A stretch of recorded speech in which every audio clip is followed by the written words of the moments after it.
great audience.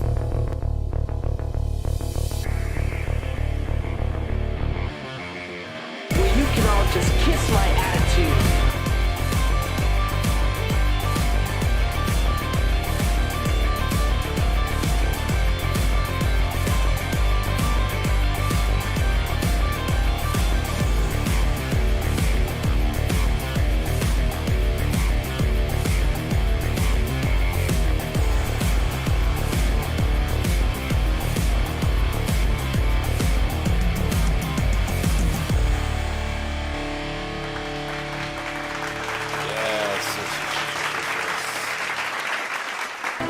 Right, guys.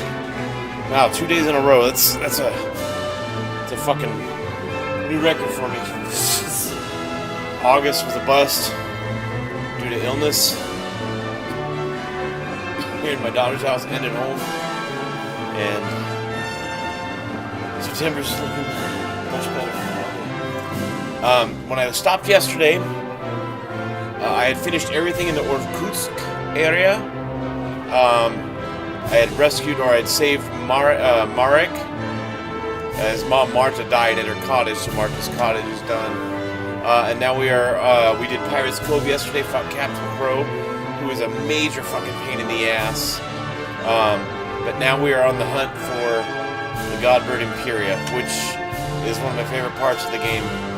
So...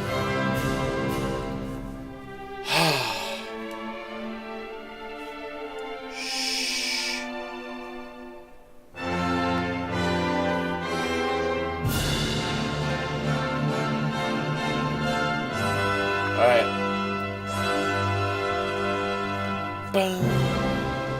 Let's go, let's go. Alright.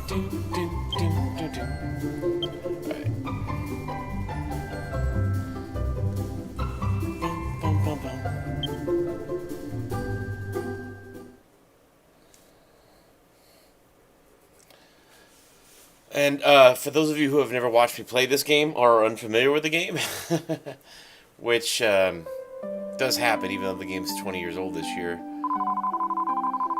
I think in November it's 20 years old, if I remember right. Because it came out just a few months, 3 or 4 months before my second oldest daughter was born. She's 18 now, almost 19. Okay. I am not, for those of you, the uninitiated, either to my channel or to Dragon Quest VIII, I'm just moving the game forward. I'm not speedrunning or trying to cut any corners. I'm only fighting those battles which the game puts in front of me, unless the game forces me to, to do otherwise, where I have to grind a little bit or whatever, or I need to, or I have an opportunity to kill like some kind of metal slime or something. But that's pretty rare. We are gonna go. Actually, let's do this first. Talk to the party. Yeah. Okay, so we gotta get on the boat. Okay, let's get on the boat.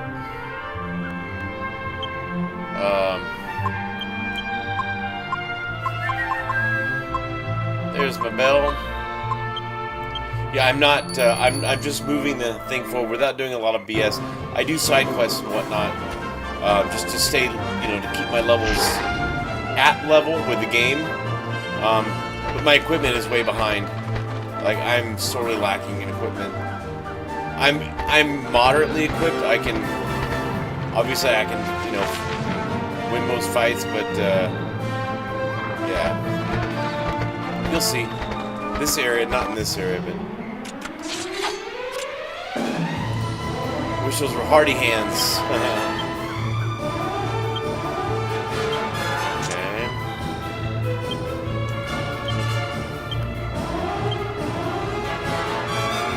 Spells, we'll go sizzle. Yeah, this should be this is definitely a one-round fight. Might even be a one-hit fight.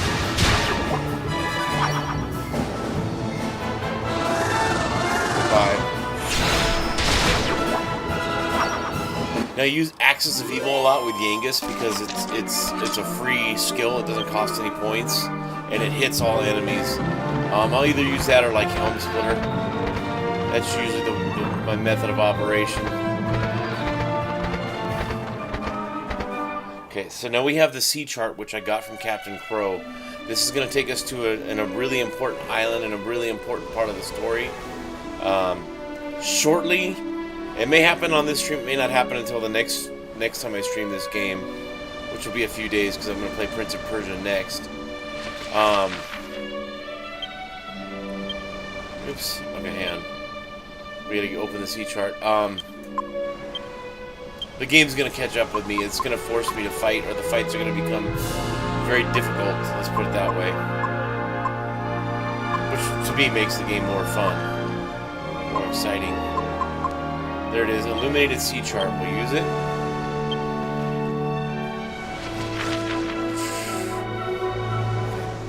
So what I'm going to do is I'm going to zoom over to Princess Minnie's island there right in the center of the map. Just off south to the center.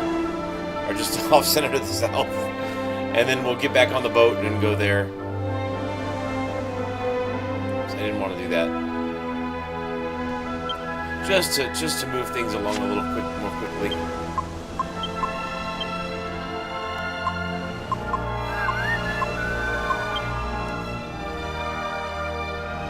This is the fastest I've ever gone through the game, by the way, because I usually take my time. I fight every fight. I go out of my way to fight other fights so I can steal stuff. I'm not stealing anything this time. I use the alchemy pot a lot. I'm not this time.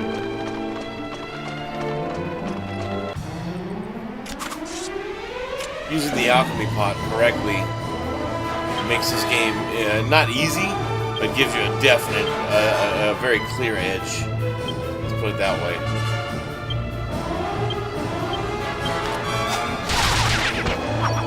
Wow, I didn't get all of them. I thought I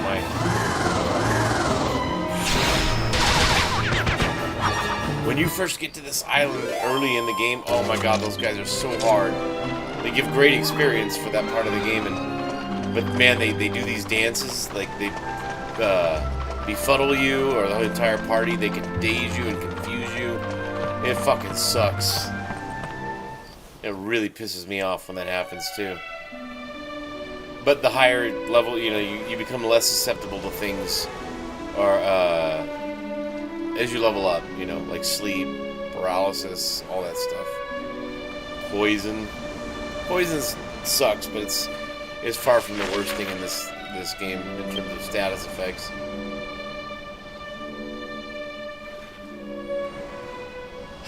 Really? Man, there is some fuckery going on today. I'll tell you what. We're already starting. Let's see, that is... No, it is, fuck it, we're just gonna go. We're just gonna go. I think I want to go east. Right now we want to go west. And you have to do this at night, too. So I'm not in a hurry, but I want to get there quickly. I may run from some of these battles because they don't serve much purpose anymore. And I want to move things along. I don't want to start by fighting guys I don't need to fight, you know what I mean? And a normal playthrough where I'm not trying to, where I'm really taking my time, I fight everything. And I just go. And it's, I can log. The first time I played this game, I think I logged 300 hours or something like that. 300, more than 300 actually.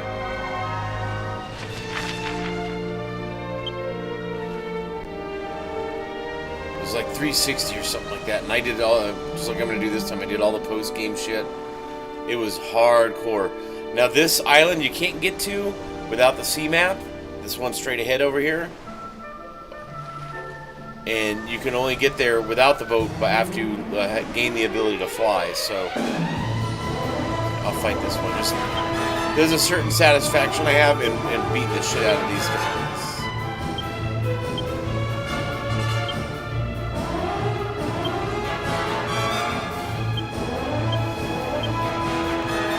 The calamari kids are a nuisance. They always, even when you're at their level, they're way low level, but the squids are assholes. So I take a certain satisfaction in beating the shit out of them.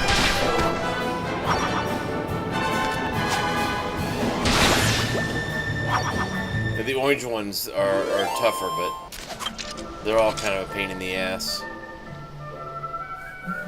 This part of the game is really hard. Getting into this island is a huge fucking pain in the ass. And I mean huge pain in the ass. If you fuck up once, you have to start all over. And if the sun comes up, you gotta fucking go back to the inn, sail back, try again. In a remake of this game, I would really love to see this change so that when you just get here, the ship automatically goes on the fucking trail. It's really hard. Oh, almost annoyingly hard.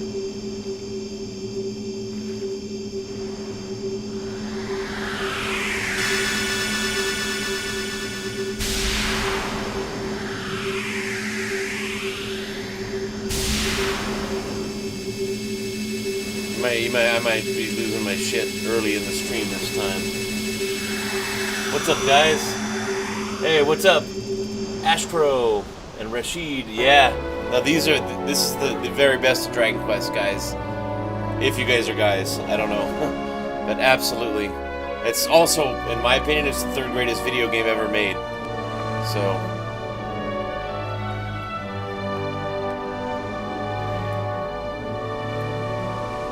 see what I mean? I fucking hate this part of the game so much.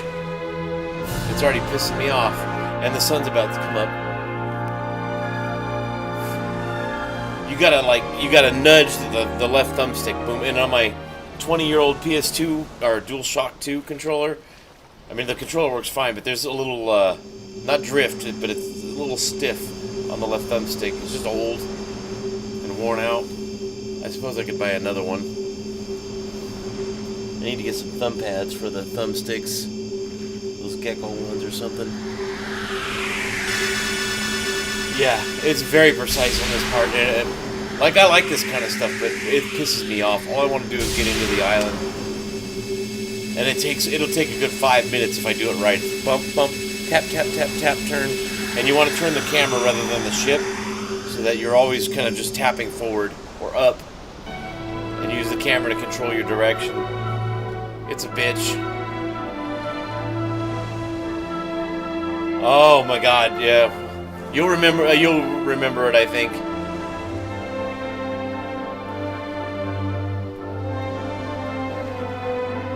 I'm gonna miss it again.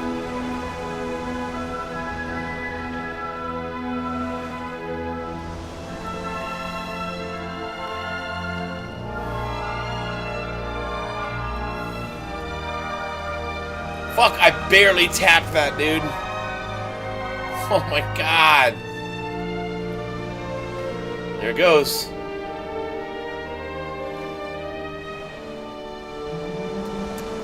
Motherfucker. God, you tap, and then you think you're tapping the same, and you have to watch this fucking cinematic over and over. Yes, it does. To the, yeah, we're almost to the Dark World, too. You guys might remember that. I try not to spoil anything for people who haven't played the game or been this far in the game. But, yeah, that's where we're at. Excuse me. I love soda for breakfast. Always gives me the hiccups. Always has, even when I was really young. Nothing beats I didn't have a good breakfast today. It was just junk food, but... a big fat French toast breakfast or country fried steak, eggs, bacon, potatoes... big old fat Coke. Can't beat that, in my opinion. Especially when I get sick, like with a cold or a flu or something. Love soda. Yeah. Yeah, I'll try to, it's literally not even tap or push. You gotta just kind of flick the... see what I mean? Like, I don't know if you guys can see me, like... fuck. I hate this part of the game, god damn it. This is the only part of the game I do not like. Otherwise, it's as close to a perfect game, I think, as you can reasonably get. There is kind of a nuanced trick to it, the way you're tapping and moving the camera, but it's just really hard.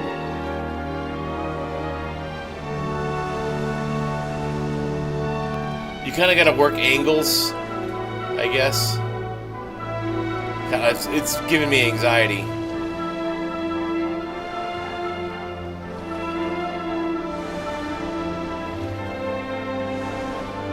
Don't you come up on me, son. I'll lose my shit. But yeah, this is the best Dragon Quest. A lot of people love to say 11. I'm a major Dragon Quest fan. Been into it since it came out on the NES as Dragon Warrior, all those decades ago. But what I don't like 11. It's a broken game. It's way too easy, and kind of panders to I don't want to say a modern audience. There's no such thing, but the inconvenienced gamer. You know what I mean? I love 11's graphics. Its story is amazing. Its characters are fantastic. But the game is so easy, and like this is almost an open world kind of game, or like a sandbox game, really close to it. Let's look at Yengus. But 11 is this. It's disguised as an open world game, but it's really a very corridored game. Yeah, no, 11 is, like I said, 11 has its pluses. It's the prettiest Dragon Quest game, and I love that it's all voice acted. I love all the characters, the story. I love Hendrik. And Jade is awesome. Oh, man. They're all good. And I love Kalasmos, too. He's a great villain. But he's one of the hardest Dragon Quest bosses, too. He's up there with Dolmegus in terms of difficulty. Here we go. But yeah, I'm not a fan of 11. I tried to replay it a second time, and I was so disappointed. I stopped like maybe 10% of the way into the game the second time. There she goes. This part's hard too.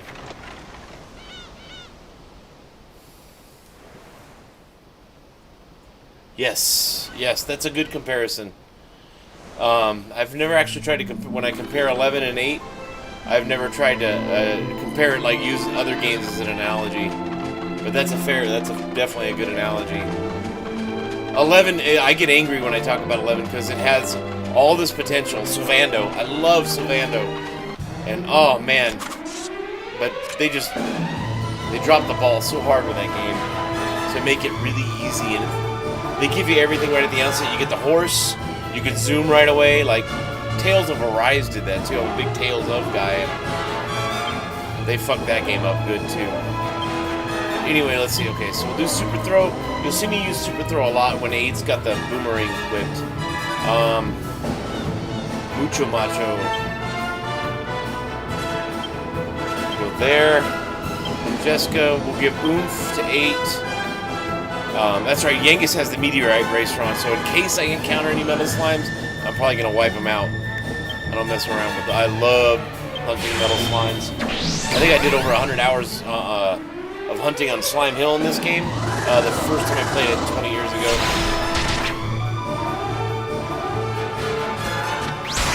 Yeah. No, dude. You and I have a lot in common, at least in terms of video games. When I hear quality of life, it's very Orwellian, like 1984, George Orwell. Like it's a very doublespeak or newspeak. It's quality of life is it's a soft term for convenience, you know, or sanitization. I fucking hate it. Now, I know you don't have to use the quality of life improvements. Even when they allow you to turn them off, the fact that they're there just bothers me. Like, and they say it doesn't affect your game. Yeah, it does actually, because even with the quality of life improvements, there's usually stuff that you can't turn off. Like they're remaking Tales of Grace's F, which is my favorite Tales game. I think it's the best one they've ever made, and like I'm pumped for it.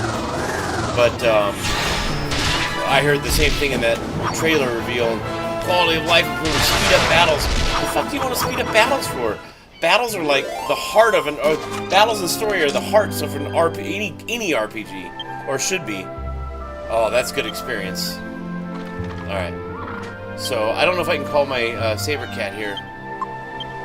Yeah, dude, you get me started on quality of life and stuff like that. Like, I can bitch for hours and hours and hours and complain. And that's right. Huh? Come on, get off your ass. Get down here. My bad Schwarzenegger impression. But yeah, it's nice to talk to somebody that understands my feelings on that subject. Most people tell me, even when they come in and watch and we talk about it, oh, you're old, you're just complaining because games don't have to be hard anymore. Well, to quote Jimmy Dugan from A League of Their Own, the heart is what makes it great. Now, I don't want it to be overly difficult, where, you know, like I don't like Souls games. I like 2 Souls games. Demon Souls and Dark Souls 1 were fantastic. They were difficult, but fair. They were challenging, not difficult. Everything after that is... I'm not down with that. I hate Elden Ring. That was the biggest waste of my time.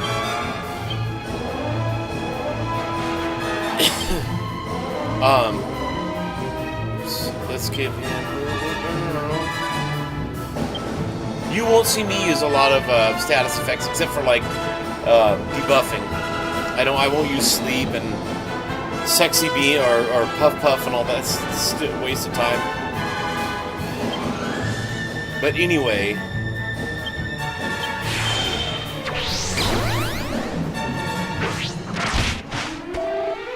yeah, dude. I haven't played Tales of Abyss in a long time. I love that one, but Grace's F is my favorite Tales of game, followed by Xillia 1 and 2. Those are amazing as well. I would check them out if you haven't played them, if you haven't. But, oops, we don't need that there.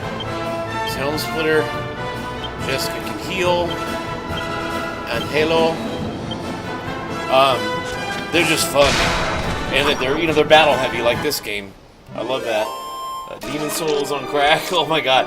I've heard really good things about Wukong, Black Myth Wukong or whatever it's called. I remember maybe a year ago when they announced it, I was like, hey, that looks really cool. And I've heard really good things about it. I will probably pick that up. If it turns out to be like Demon Souls and Dark Souls 1 and the first part of Dark Souls 2, like, I'll be in love with it. If it turns out to be like Dark Souls 3, Elden Ring, and that kind of fuckery, I won't even finish it. I'll let my son play. I'm not into dying. I don't mind a penalty for death in a video game. I think that's really important to have that. Like these old school games. There it is, right there. But I don't know if I have to go to the town first or not. I can't remember. I don't like that you lose all the experience you gathered, like all of it, and then if you die again, it's just gone for good. That forces you to grind in a spot where the enemies aren't that strong and it just takes you forever. Without online help in Elden Ring, you don't get anywhere. And when I played it at the beginning of this year, end of last year, like, there was nothing there. Like, nobody was online. It was like, well, what the fuck am I supposed to do? And when I did encounter a few people online, it was like, and I was grateful for it, they just hand me these major upgrades or a bunch of this or that, you know what I mean?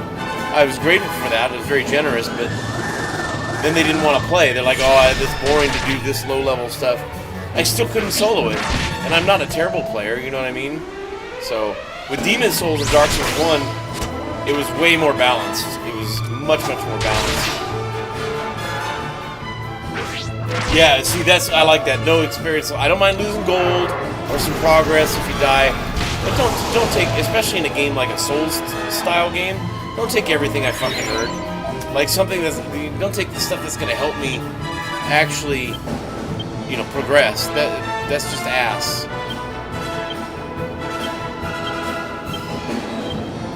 They're probably gonna kill Jessica. I probably should have used multi-heal at the end of it, but I forgot. The game's catching up with me. Like I said, I'm not grinding in this playthrough until the game forces me to. Fuck. Goodbye, Jessica. Bitch! Fuck. Thank you. I'll bring her back with Kazing. But no, I was saying, oh, thank you for the follow, man. I appreciate it.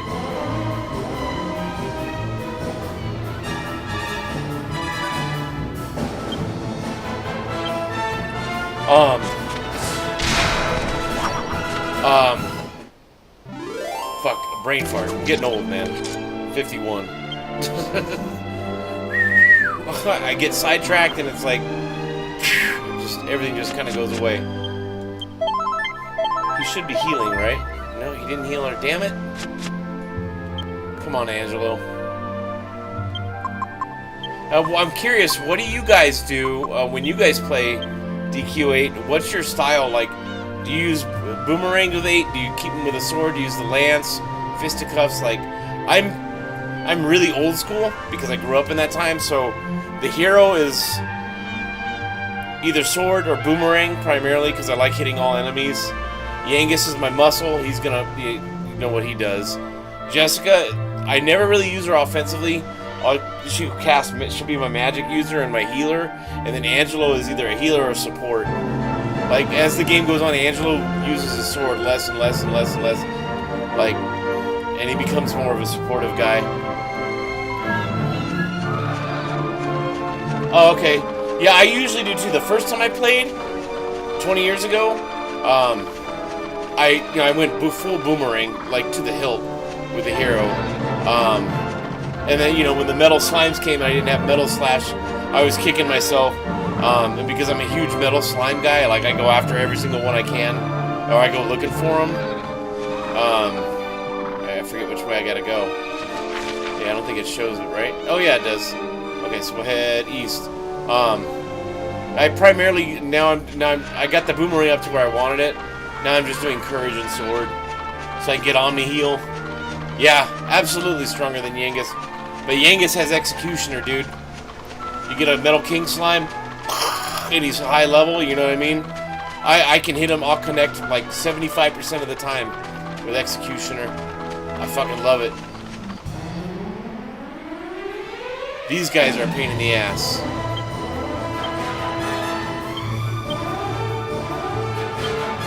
There. Crackle.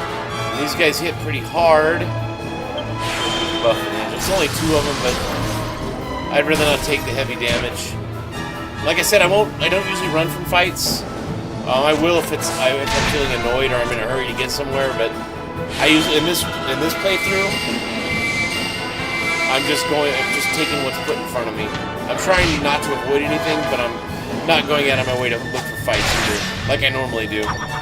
I'm sure if my son ever played this, he's 14. He's beaten other Dragon Quest games. He beat 11 a couple times. He probably beat this in 30 hours, if that long. This will take me almost 200, because I'm going to do the post-game too. And you guys know what's waiting in there, so. Those dragons are not easy. Nor is that damn dungeon on the way to the dragon. Oh, cool. Hey, I appreciate the lurk, and I appreciate you stopping by, dude. It was a good conversation. Have a good one, dude. I'll be here for like 5-6 hours today. Alright, Jessica's up.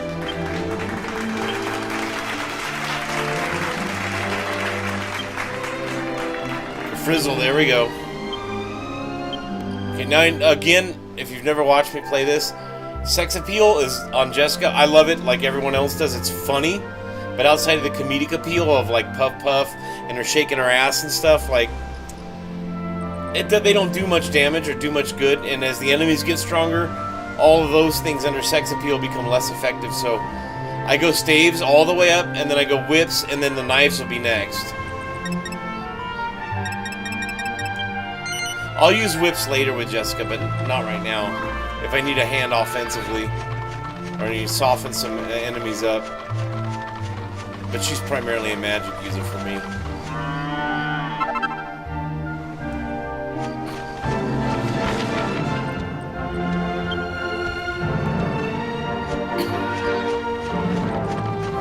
treasure chest. Let's go. Let me look at the map, make sure I can get up there. Go up and get that before we go into town. And I'm a sucker for treasure chests. I see one, I gotta get it, even if I know it's got 50 bucks in it. You know what I mean? So let me get that milk. I wish the cows repeatedly gave milk. Like, I don't use a lot of milk, but like once you get it, they're gone. There's no more milk.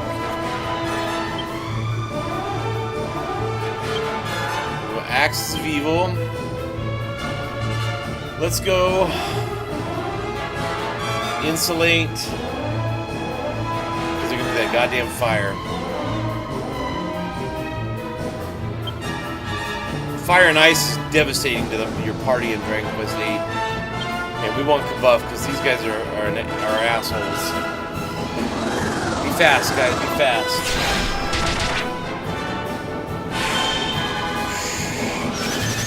There we go. Kabuff. We'll get him.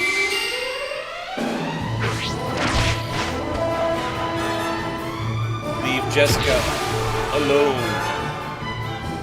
Now what I'm really looking forward to is the Tremble of Tension. I can't wait.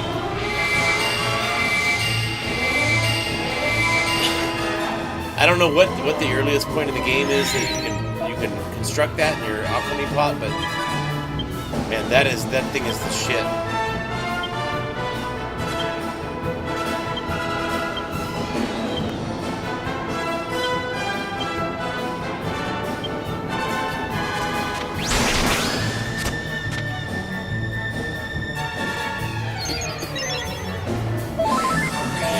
That will help.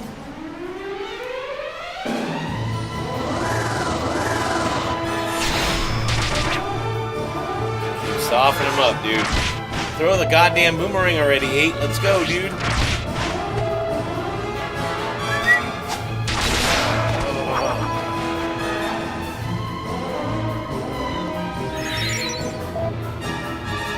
What was funny is, Dragon Quest XI was my son's first foray into like the Dragon Quest universe, and like he liked it.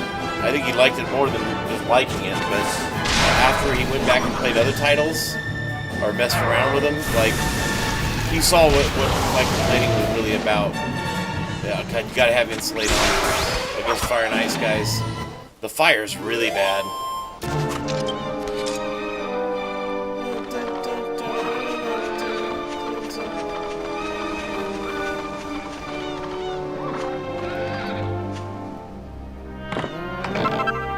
There we go. I think I need 4 more until I get that whatchamacallit.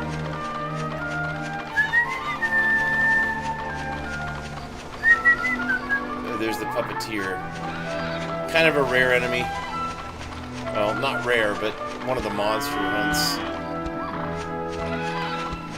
Let's go kill him so we can get his coin. I'll sell it.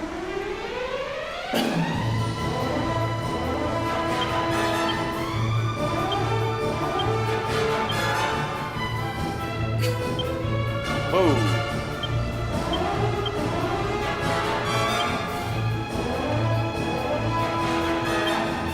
And just so we don't go into the yellow or orange, we'll do multi-heal with Angelo.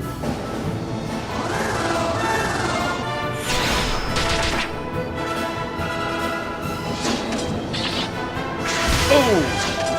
Just so you guys know, I am playing on my PS2. My DualShock 2 right there, complete with the wire. I would love to have a wireless DualShock 2 for the PS2. I don't even know if they make them. That'd be great. I might have to look into that. Although outside of this game, I don't use my PS2. It's been in storage for almost 18 years. Or about 16. Yeah, 16% or so. I forget, we're almost 2025, so I think it went into storage in 2011, 2010, somewhere along those lines.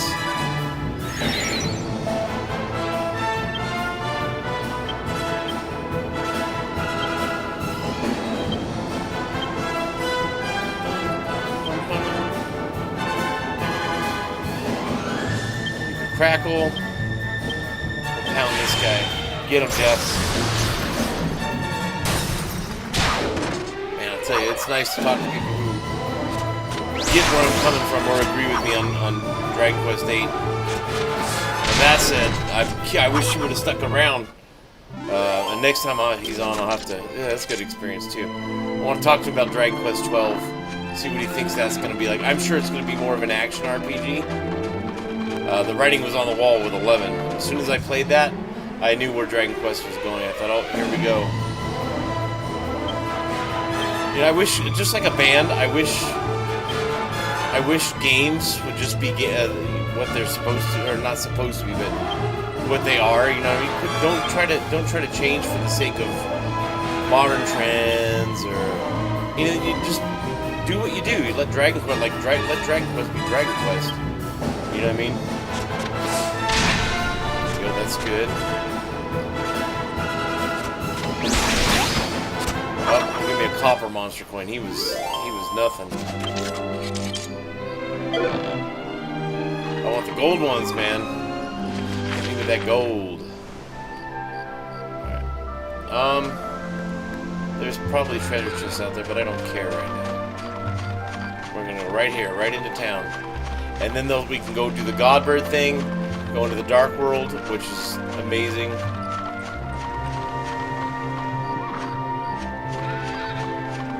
Gotta go around.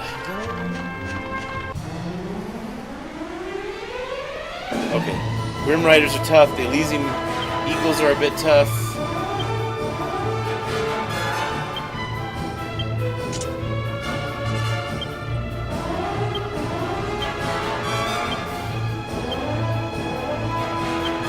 I'm gonna do Kaboom. I'm gonna fuck these clowns up.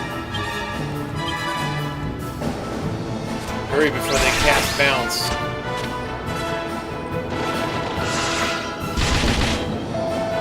I love using multi-thruster. The few times that I have used the spear in this game, it's a nice skill.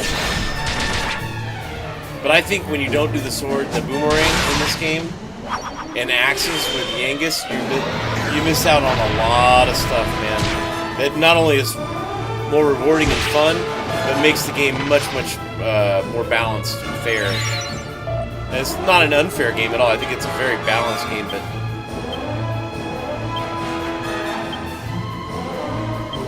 Caduceus. Act first, Jessica. Act first. Thank you.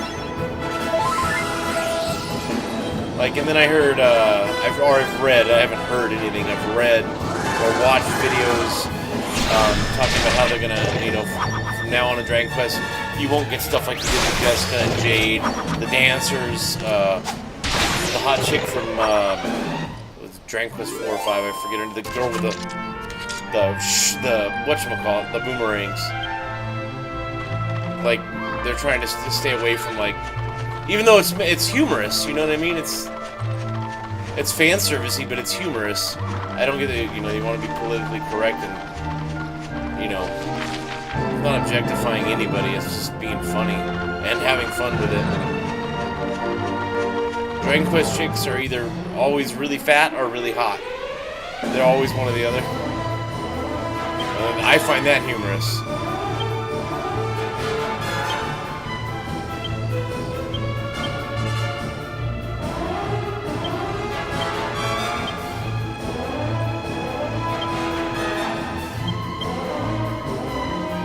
Bone Barons.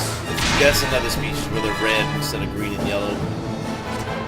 They're all nasty enemies. They're all pain in the ass.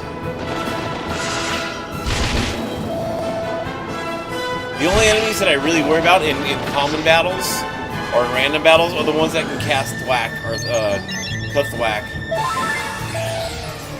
Those guys can end your fucking day real fast. You have to hit hard. See, like I said, because I'm not grinding and I'm not keeping my equipment up, I'm only getting the equipment when I find it or when I occasionally have the money for 1 or 2 characters' equipment. Everybody's way behind. So I'm going to be taking damage. And the game's catching up with me in terms of, like, difficulty.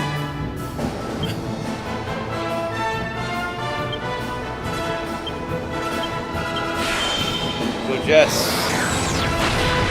Oh. Yeah, it never hits those demons, man. It never hits those demons. Well, I need to use the rune staff so I can cast Zap just by using it. Zap is such a... It's the equivalent of... It's the lightning equivalent of using Jessica's rune spell. It doesn't cost anything because it's, you know, you're using an item. Good experience.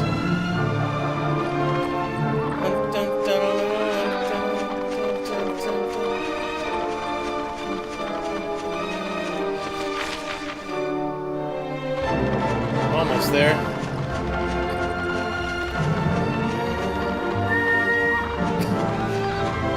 I hate that you can't use the saber cat here. There we go. Dude, I love it, man. Not only is this one of the greatest video games of all time, it has one of the greatest soundtracks of all time. Oh, we'll use that right away. I am not sick. I live close to the fires here in Southern California, and there we go. Okay, cool. And this, it's fading, but it's still out there. The smoke makes me really like puts a lot of phlegm in my throat, but I'm totally fine. But yeah, and then my throat gets irritated from all the coughing, so like a double whammy kind of thing.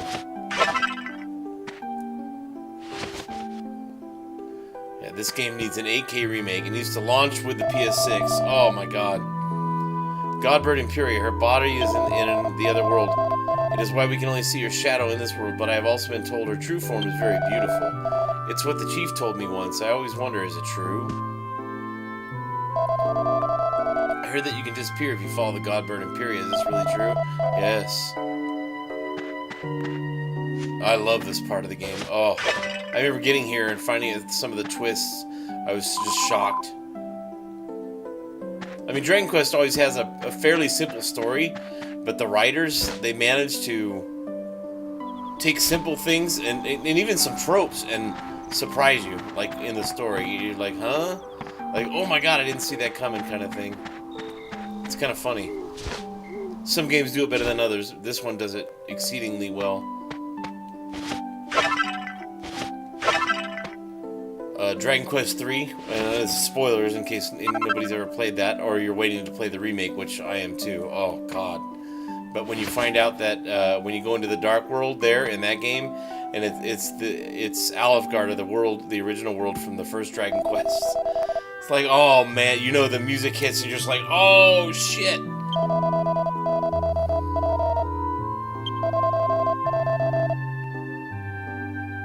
Yep.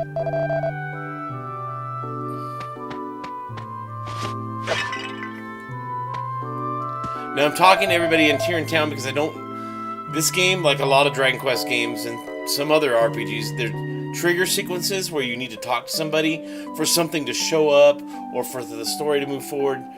You know, like it's almost like a MacGuffin. You need to find the MacGuffin to move to the next part of the story. And if you don't, even if you know where to go, whatever, you know, you get to that place and it's not there, or it's still locked or whatever. Yep.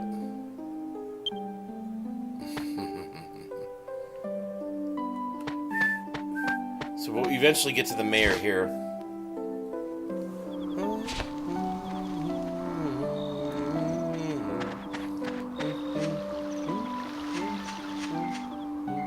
I'm checking for pots and barrels. Don't want to miss any mini medals if I can. I don't think I need to talk to any of these people. There we go. Now the only bummer is if I want to, until I complete this part, if I zoom away, you have to do all that boat bullshit. Oh, freaking. So, because I want to go back to Princess Minnie's castle and get her rewards, but I'll have to wait. Oop, these. You only get a few of those in the game, unless you use a game shark, which I've done. And it actually ruins the game when you have unlimited seas of skills. Like, it was fun to do just once, you know what I mean? But was it Jessica? We'll do 8.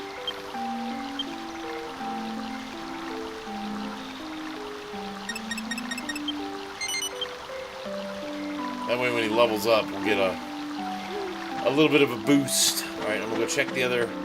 We'll smash these before I go into the mayor's hut here. Looks like it's about... Yeah, now I have enough to go see Princess Minnie. It looks like it's about 4 a.m. here. The sun will be up very soon.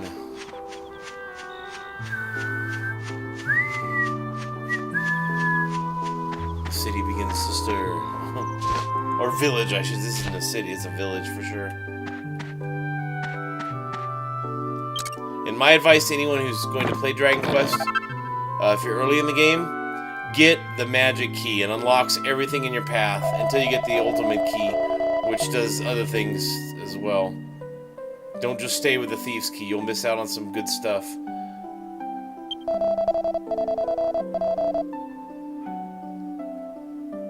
What you got? Show me what you got. Oh my god, Angela. Oh my god. You see, when you don't... Look at all that money that I don't have because I'm not grinding. That's another thing I grind for in RPGs. Let me look up my recipes. I don't... Oops, there goes my dual shock. I don't want to buy anything that I don't absolutely need, because money is really hard to come by in this game, especially if you're not grinding. So let me see. Find in page. I'm on my Galaxy S24 Plus.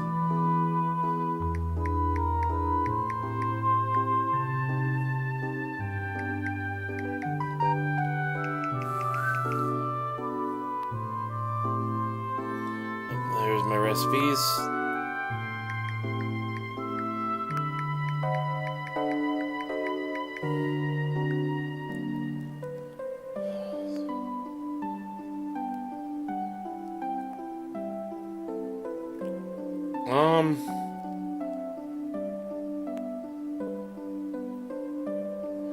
Yeah, I don't absolutely have to have that. It's nice. This right here, the magical mace is nice because even though Jessica's already regenerating magic, I can be a little more liberal with her offensive magic, and then I can alternate between using that and hitting, and then when you hit an enemy, it occasionally, more than occasionally, steals a good amount of MP back. So I could give it to Angelo too, but I think that's going to be more beneficial. Look at that. Look at that. Man. Fuck me. Look at that. Looking for Angelo. Alright, I'm going to focus on offense.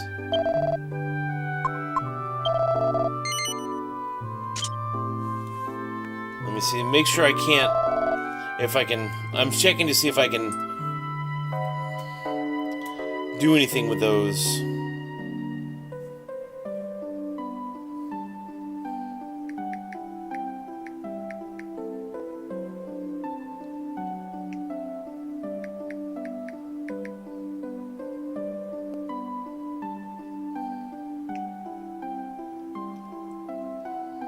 Okay, so no, this isn't anything that's gonna get me. Oh my God, look at that!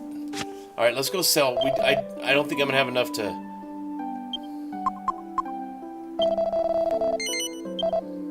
And in a remake, I want the ability to check off a bunch of stuff. Like, hey, I want to get rid of this, and this. You know what I mean?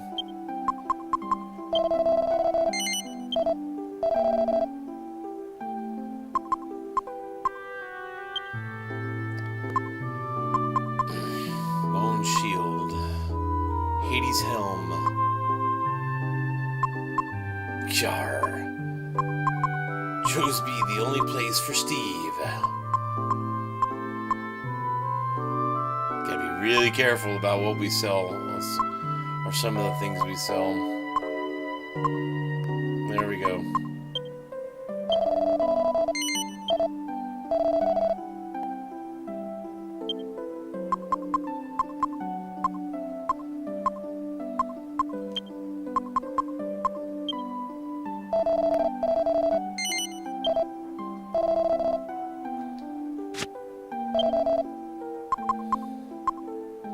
God damn it. I want that so bad. Actually, I might grab one of those. Let's give that to... Man. God, I really wish... Man, the jump for Angelo is huge.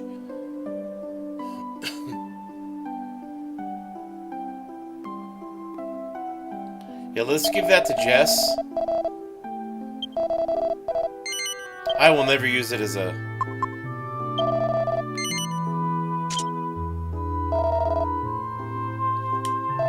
I won't ever use it as an item, or it's very unlikely. I don't want to say never, but... Yeah, you know. What's your problem?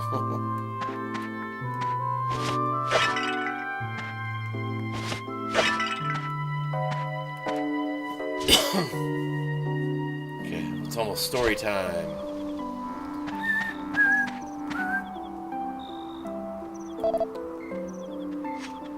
I didn't talk to the horse. I was trying to fucking grab the...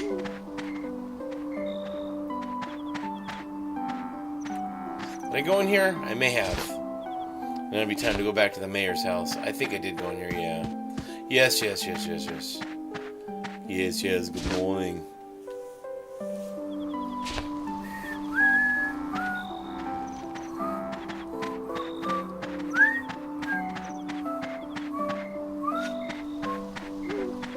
Yeah, I should look it up. I want to look up and see if anybody has a wireless dual shock too.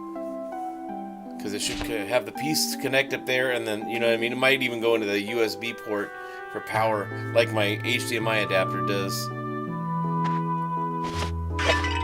Best thing I ever bought for my PS2 was the HDMI adapter. So when I thought, oh, I can stream now, I bought an expensive PC for it and whatnot. Yes, we'll definitely save.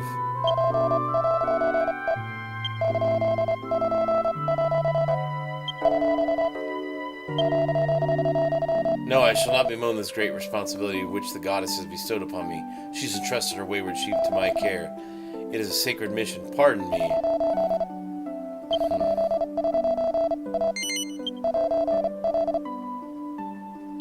Memory card.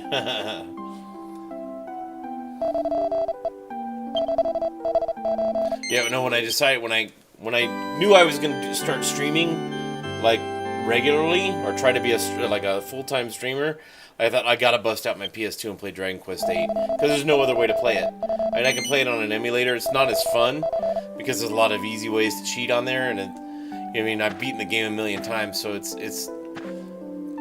no one's making me cheat, but you get kind of sucked into that mindset. Well, I can skip this and I can skip that, you know.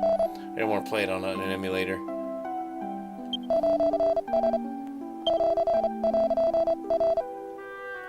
Yeah, I know I have to follow her shadow. I just need to talk to the chief, mumbo, mayor, whatever.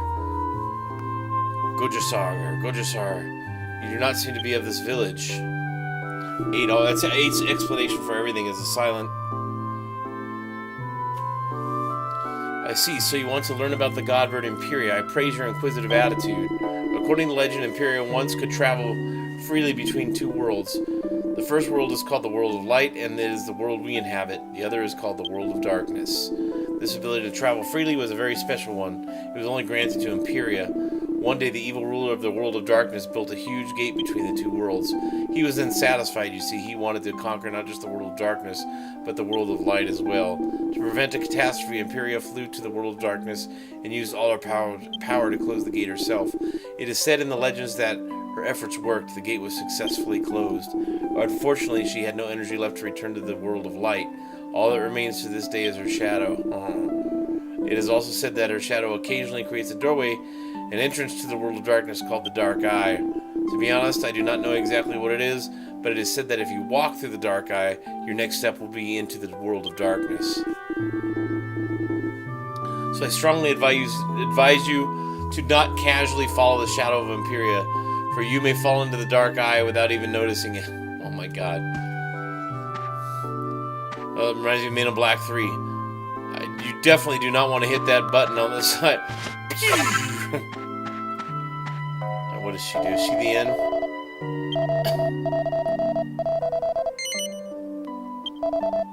good woman.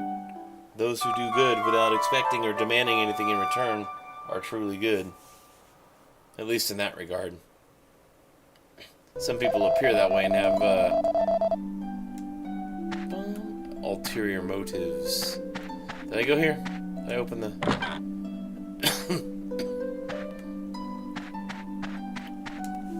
Alright, it's time to go. Let's get to the Dark World. This part's kind of hard. It's hard to follow her shadow.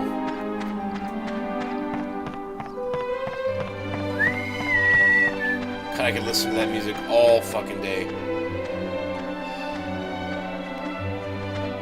It's amazing. That was another thing that... And it didn't save it later when they got the Ultimate Edition, or Definitive Edition of Dragon Quest XI. But when it came out, it had the fucking MIDI tracks instead of this beautiful orchestration. Like, what a crime. And I know it was the composer had an issue, but it's just like, dude, are you fucking serious right now? Like, what? Like, pay the dude whatever he wants. You know what I mean? Like, Dragon Quest is not... Dragon Quest, like many things, is a culmination of, there it is up there, of many things, you know, that end up making it a great experience. Battle mechanics, graphics, the characters, the story, but when Dragon Quest doesn't have that music, it's just not the same. It just isn't.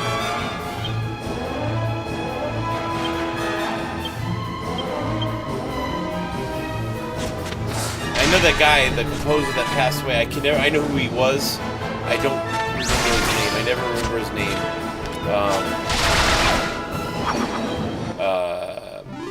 I know he had an understudy. So I'll be curious to see. I don't know what music he did for 12, Dragon Quest 12. So I'll be anxious to hear that.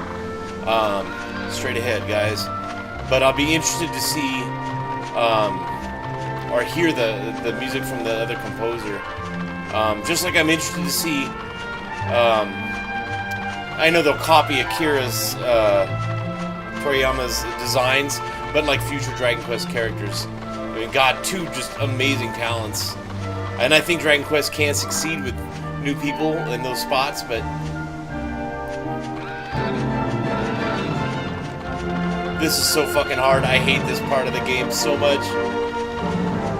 This isn't as annoying as, whatchamacallit, as trying to get to this island on that thing of light. But, and now what'll happen is you forget which way you're going when you get out of the battle, so... Okay. Let's see.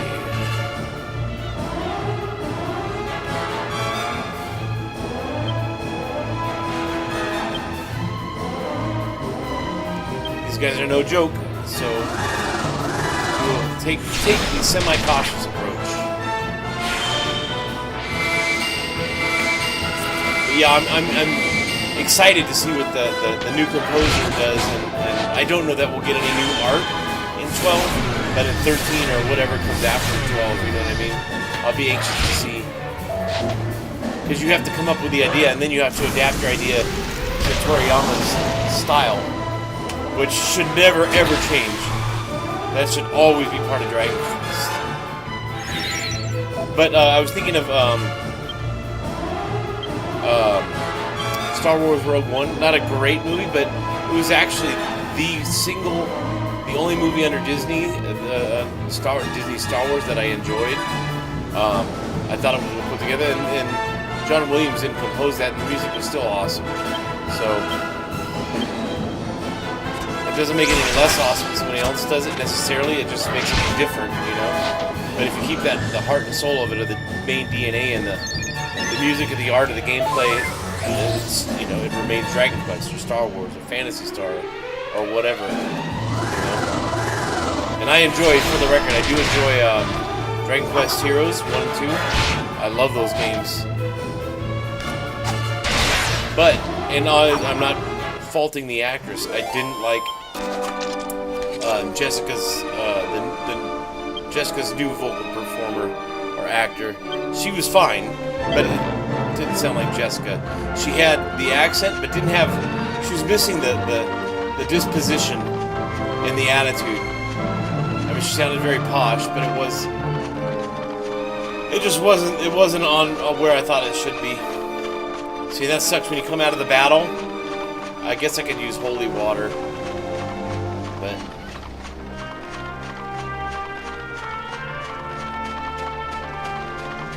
fuck, I can't see where she's going. And it takes you in this fucking. It's like a.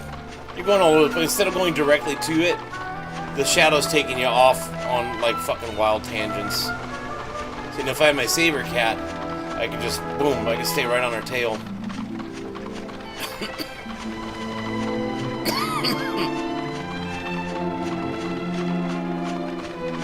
God damn it, she's too fast.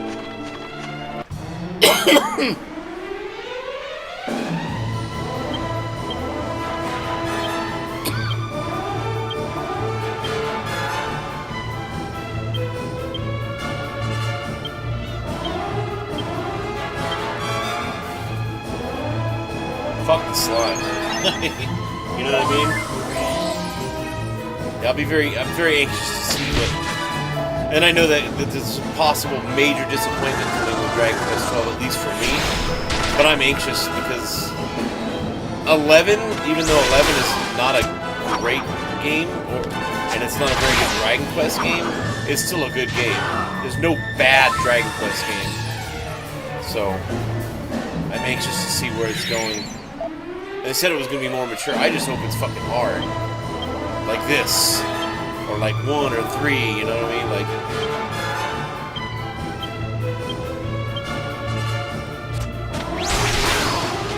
Oh, Angelo.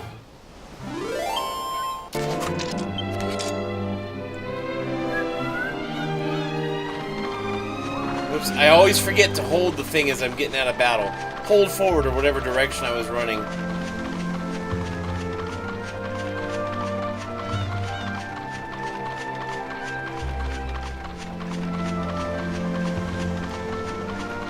God damn it, I've lost her.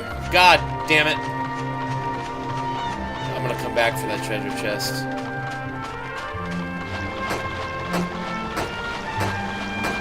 Six, 7, 8, 9, 10.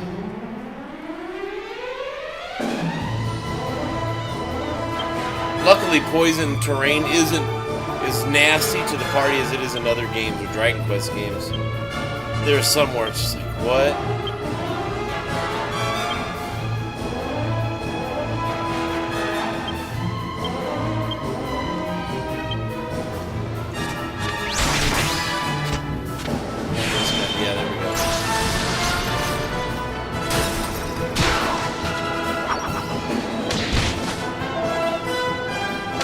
I'm wondering too, does the I've never tried it.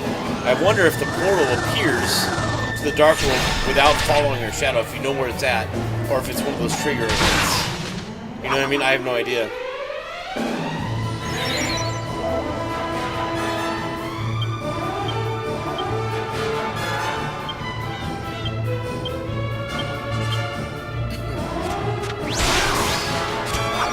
Fuck you.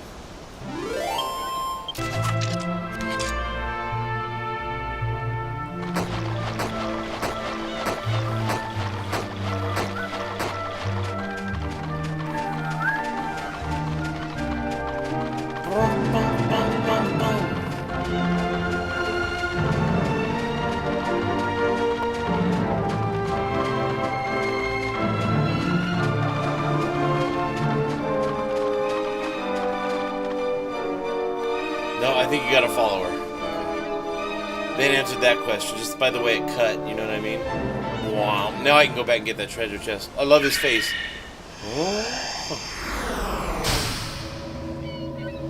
This part of the game blew me away the first time I got here. Like, dude, another world. I'm a sucker for that.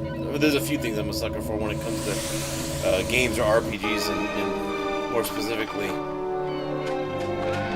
Other worlds, unexpected other worlds is one of them. Heal the face turns is a huge one for me. And like character reveals, I love all that shit.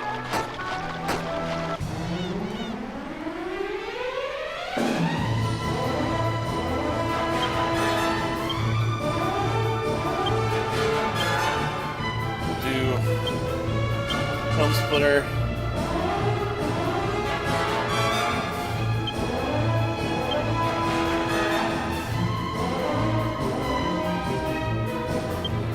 We'll do multi-heal on the next turn. We should survive.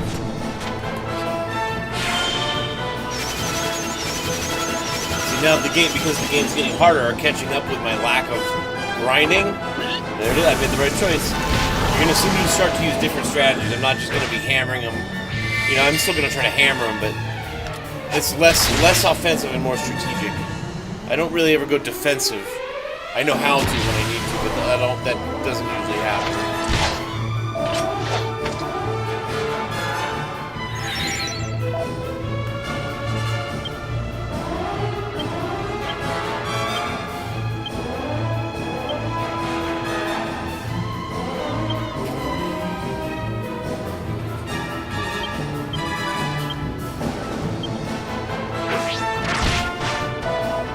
Yes, get your hits in before you enter the wax. Thank you. That's why I psyched up, so he could get just a little bit more.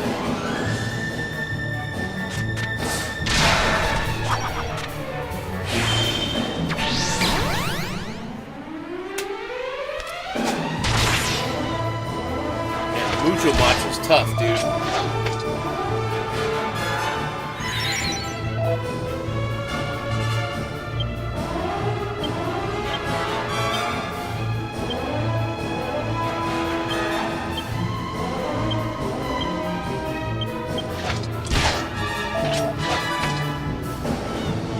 Come on.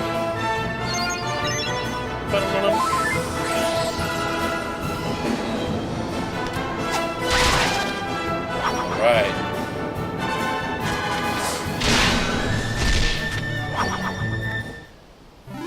I'm never not in control of the battle, but it's just they're getting more difficult. They require more than just plowing straight forward, you know what I mean?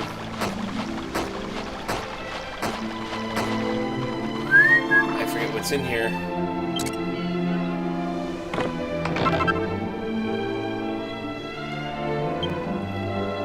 Okay.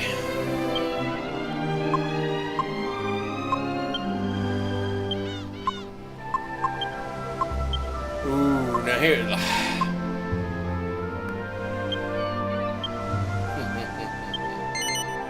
Hell yeah, dude. Hell yeah. That's why another reason I didn't buy it, because it was back in the store in whatever that town is called. I always forget. But I knew that there was one down here, so.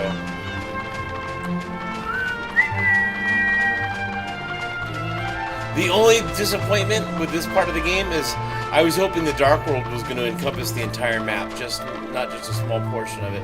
I wanted to go everywhere, you know what I mean? And see alternate versions of everything, or new original locations. Like in Final Fantasy IV, when you go to the moon, like that blew me away too all those years ago. But then when you realize it's just a tiny, tiny piece of the game, it's like, oh, dude, you want to see a lot more. You know what I mean? Okay, now I will explore this map because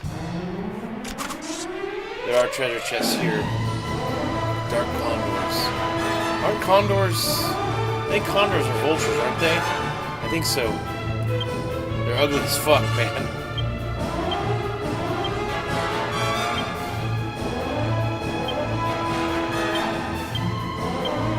Let me see.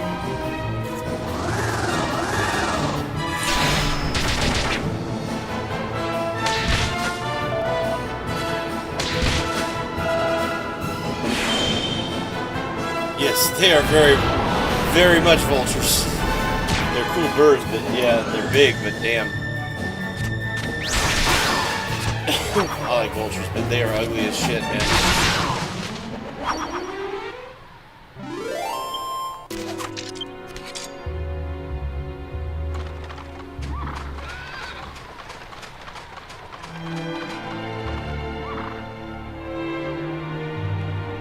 I'm looking for...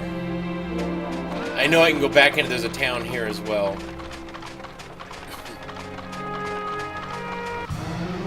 I remember freaking out when I first got here all those years ago. Dark slimes.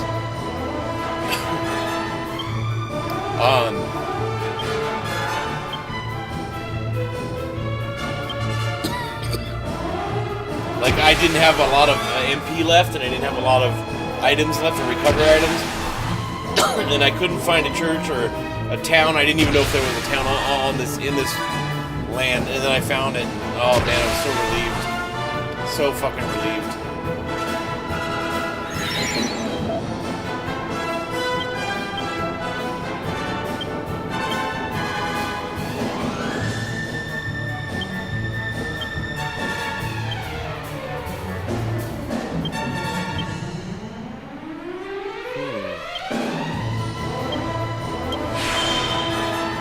Thank you, Jessica. No thank you. Oh, don't run, dude. Don't fucking run. Come on. Don't take my XP away from me. I fucking hate that. No, it's a cool mechanic. I'm glad that's in the game. But it's frustrating when they run. I don't hate it. It's frustrating.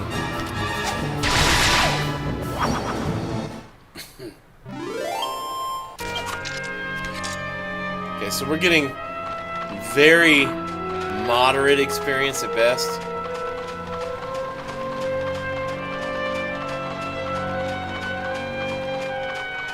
I think I gotta go that way.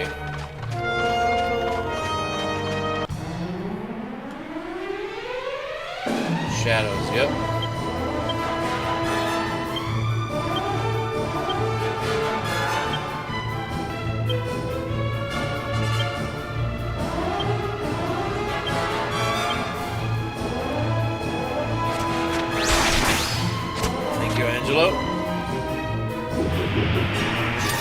Yeah, I forgot they do chilly breath. Oh my god. Ouch.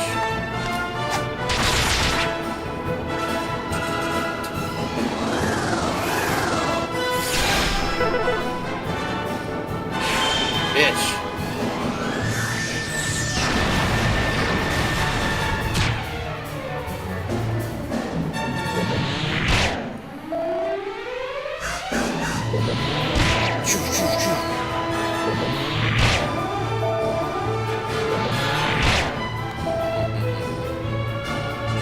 Very well.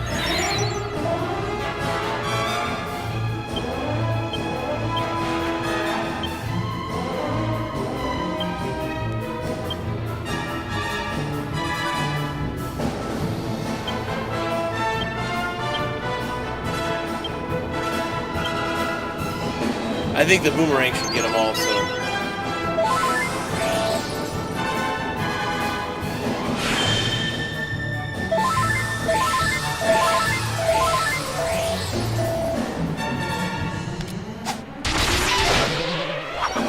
Wow, I'm surprised. Forgot these guys are tough, and I don't have the equipment.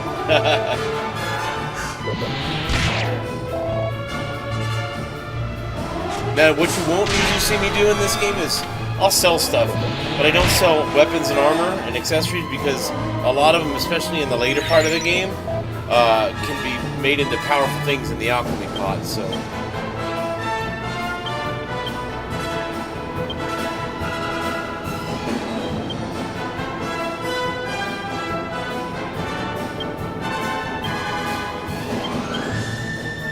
And now they're going down. They're all going out after this round.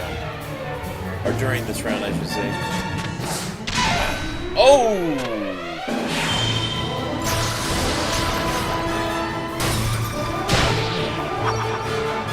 So they're pretty resistant to magic, too.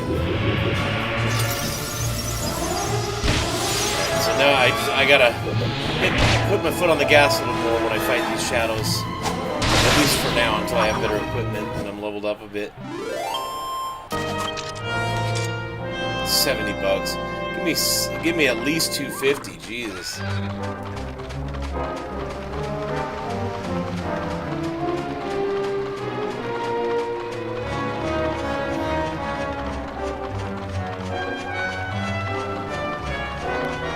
We get to do that tower twice, once in this world and once in the other world. It's hard. Put it that way.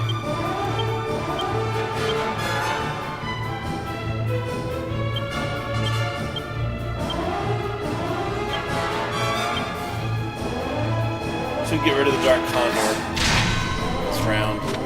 Kill the slime in the next round, if he doesn't run.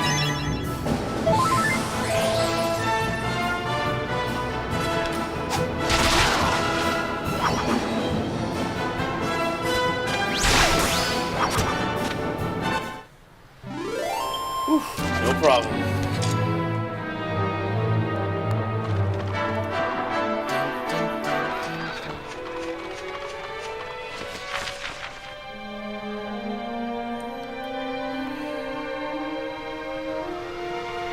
So we need to go north a little bit.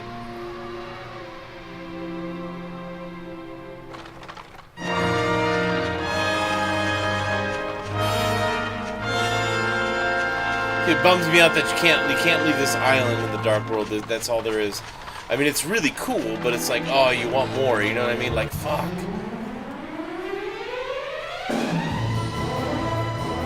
Dark Skells.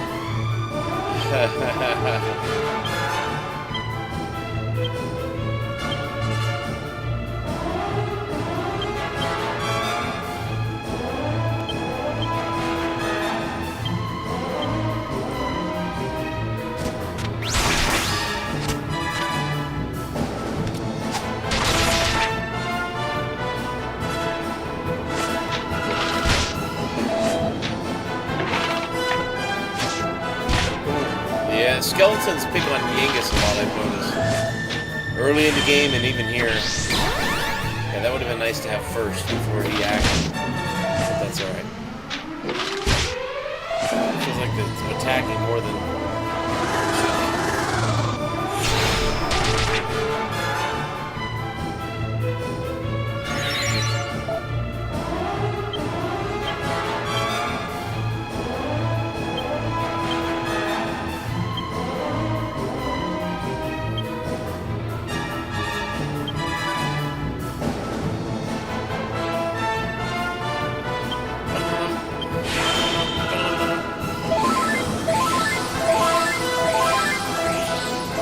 Take it.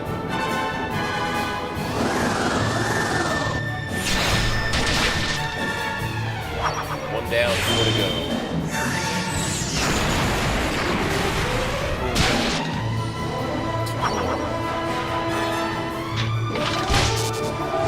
Oh, come on. Oh, come on. Fuck.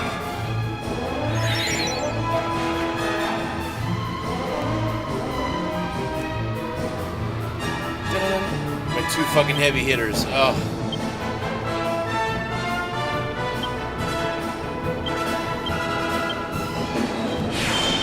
Wake up, you jack off.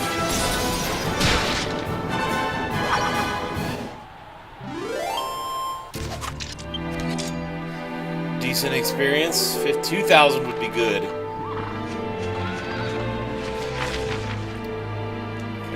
This way, around.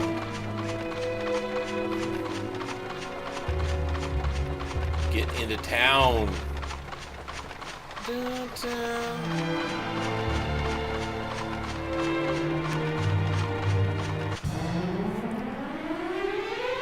Four dark condors.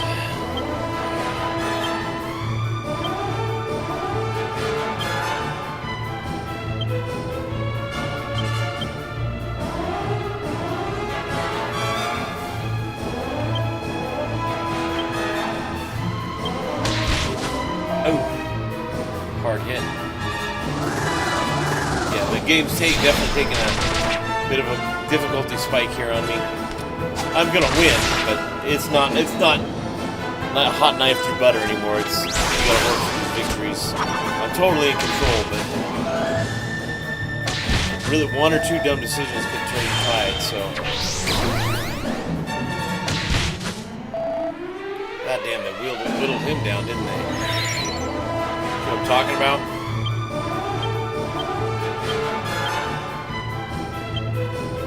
Caduceus.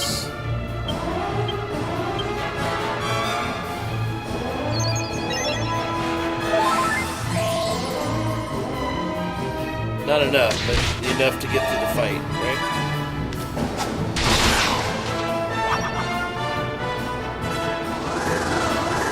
That should get it. Now, when I go into those towers, those are gonna there's good shit in there too. Yeah. So I don't just blaze through them. I go looking for everything, and sometimes I miss the map. Yangus, 7 points. Fuck it, motherfucker. Now you don't, with humanity, it's kind of like Jessica's sex appeal. It's cool and really funny, but his skills that you get under humanity become less and less useful as time goes on, so... I can go to 100 on the next one. So you're going to screw me out of 1 point to max him out on... get the bonuses of that. That's alright.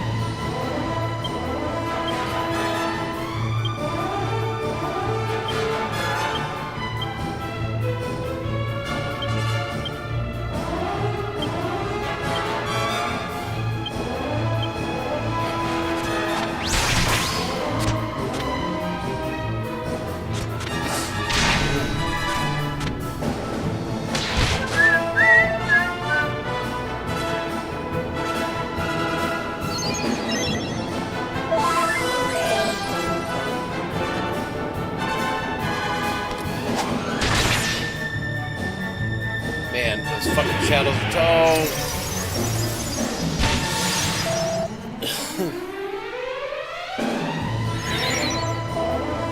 What's happening, guys?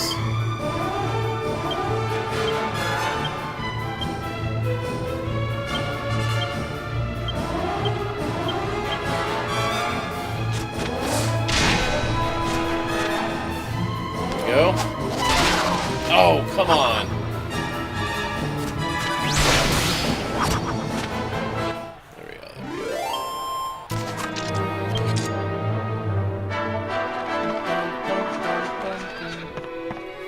Now, I can go to the inn, I can save.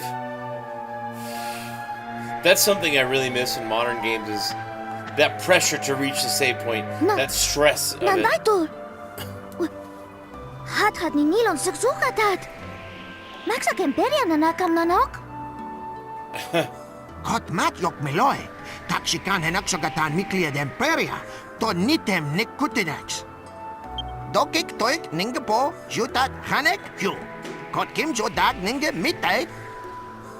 Ninga dat? Teman ilog zuit. Exugat. Extelen Empyrea kulaksik? Tikonikat kiken. Naksudaka. Hetan kugek nix huntoy. Oh my, ciao yon kund. Oh, okay. It's spiffing. Spiffing? I got caught spiffing at work. That's the first thing it made me think of.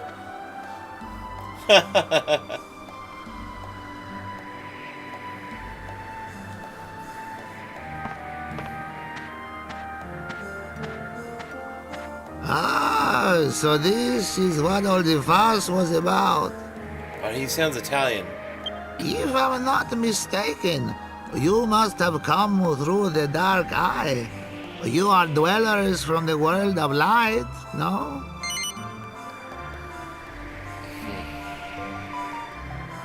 Just as I thought.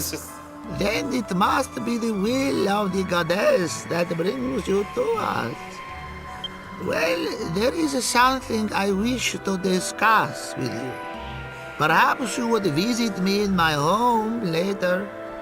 If you'll just promise me that you can take your time and look around the village as much as you like. I will be waiting then. My home is the largest dwelling here, so you'll know where to find me. He almost sounds Mexican, too, like stereotypical. Almost like Speedy Gonzales or like Slowpoke. Flock of Empychu. Let us go back to our work and carry on as normal. Do not forget to be kind It's a mixture to of strangers. Mexican accent, a stereotypical Mexican accent, like Slowpoke Rodriguez. And I don't find any of that racist, by the way, and I'm half Mexican myself, so... My dad is Mexican. Or was, I don't even know if he's alive anymore. But yeah. My name is Slowpoke Rodriguez. Slowpoke's awesome. People get all the panties in a bunch over that shit. It's just entertainment. It doesn't mean you hate anybody or that you're prejudiced or bigoted. It's just, you know, people are stupid. Alright, man, dude, I got a lot of mini medals to go back to now. I forget to go back a lot, so okay, we'll take care of that. I don't need to talk to these people. If you're playing through the game the first time, then absolutely I would, but... Oop, nope, no, I didn't want to talk to her.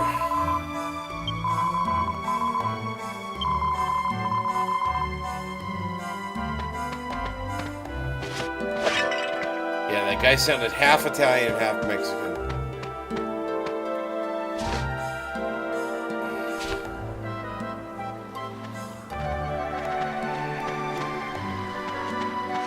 I just want the store and see what I can't afford. That's it, man. Fucking rock salt's good to have. Sorry, kids, don't give a shit. All I have to do is talk to the El Jefe.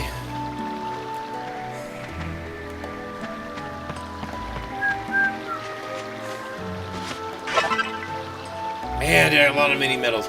See, Dragon Quest chicks, fat or hot? One or the other. It's always one or the other.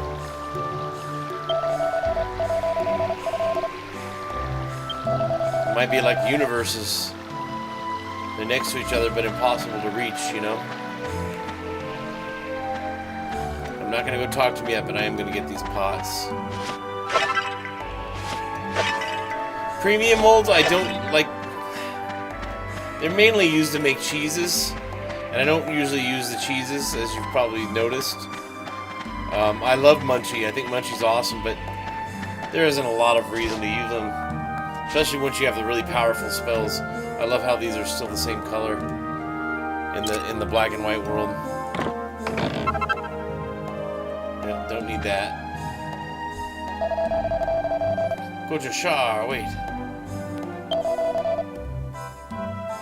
You probably got awesome shit, right? Is it the same? Of course I get here with only fucking $2 grand. Ugh.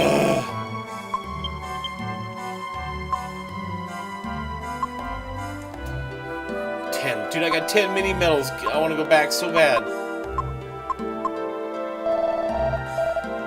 Sorry, buddy. I got nada. Niente. Oh yeah, that helps. Hey, I gave a homeless guy $100 today. That should help him out. Be able to eat for 2 or 3 meals, which is awesome. That doesn't fucking help him out.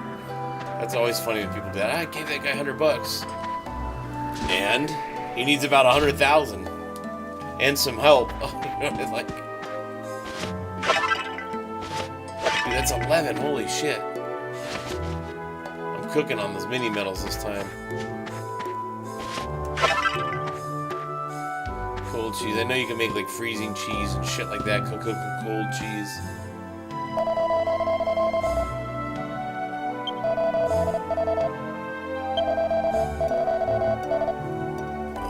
Sad, unfortunate. If she attacks us again, we have no choice but to fight her. It's a shame, but no choice. That's right. That's right. Oh, message from home, guys. 1 second. Important messages, I'm sure.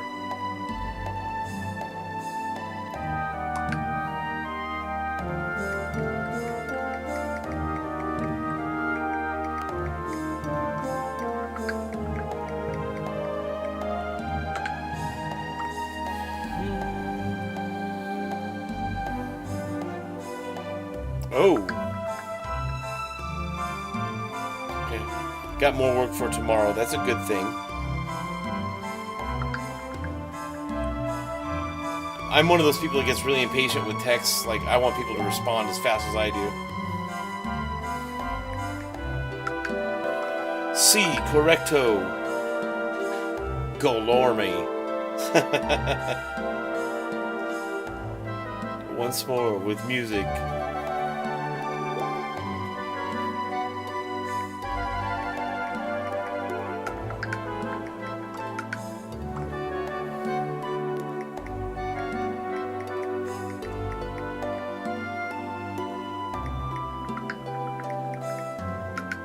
Okay. Almost done, guys. If I get a call unexpectedly, I'll have to take that too. I'll just mute the mic. And if you see me mute the mic and go to my BRB screen without much of an explanation, that's what's going on.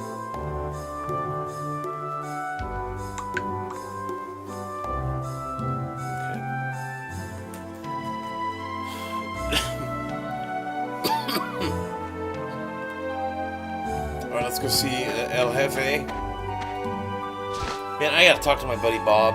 My channel is like not where I want it to be. Like, I need a good, I mean, I know how to make videos, but I gotta fucking do a lot of stuff in my presentation and I want more interactive stuff on my stream. But I hate to bug people, especially when they don't feel good.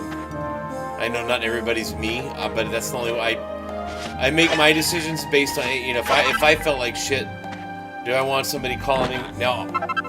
He says call me anyways, and I'd be the same way. I'd just be like, dude, who gives a shit? Give me a call, dude. We're friends, we're brothers, you know, whatever. But I'm one of those, no, I can't do that. So-and-so doesn't feel good, you know?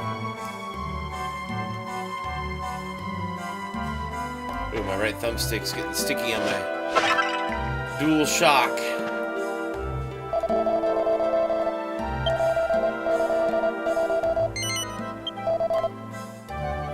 Well, they don't like about these ones. They don't let you stay till evening and do your nighttime exploring and hunting.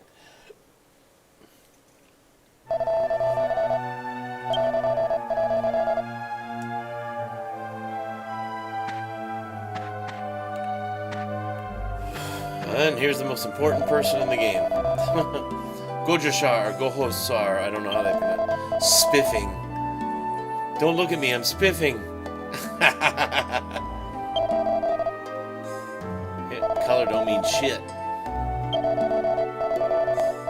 The only quality I'm interested in and people are concerned about is their quality of character. I don't give a fuck about too much else. Now if we're going to be hanging out or have a working relationship or something, then I get a little more nuanced in how I judge a person, but I may have additional concerns. But if it's just casual interactions or whatever, or treating people fairly, you know what I mean? It's like, none of that shit matters. But not matter. There we go.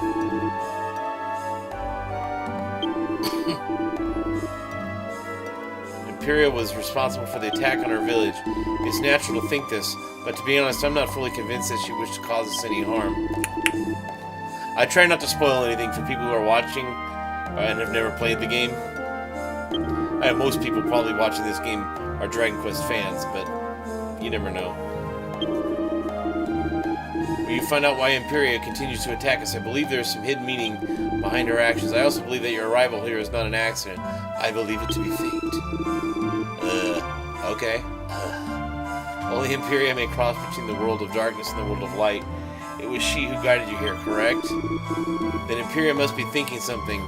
She may reveal the truth to you. I apologize for putting such a burden on your shoulders, but if nothing is done, I will not be able to stop the people of Empycchu or Chu from attacking Empyrea. I've never known how to pronounce the city, the name of the village.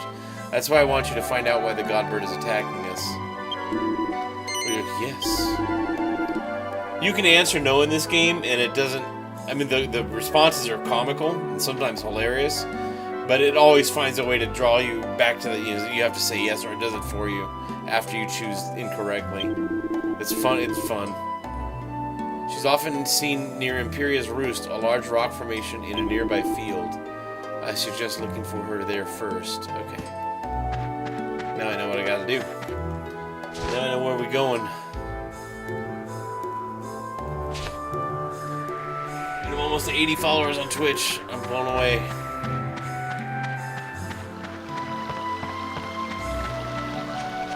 I had to take the whole month of August off, which I know it killed my momentum. I was going pretty good. Had regular viewers coming back like every day, every other day. But then my son-in-law and my daughter, that's whose house I'm in now, they got sick with COVID.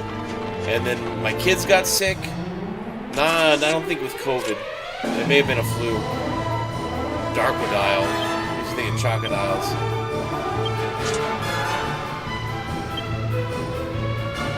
And then my wife and I got sick, so yeah.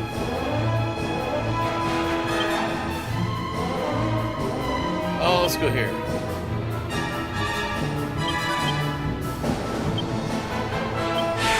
So August was a complete clusterfuck because of all that, and then on top of that, I had work and stuff. I do party rentals for a living, so my weekends are my work weeks. I do anywhere from 15 to 40 hours on a weekend, depending on the time of year, and I do that in usually 3 to 3.5 days. So you do that when you're sick and it's blazing ass hot outside. It's hard any time of the year when you have to do that, but.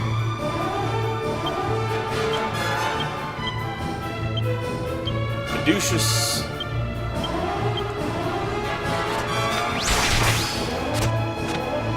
Give me a row of 8 of these guys. You know what I mean?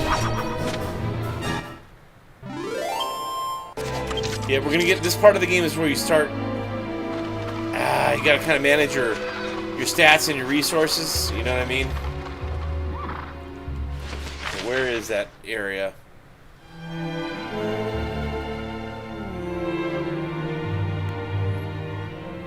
I think it's out here into the southwest. So let's go this way, and then we'll go southwest.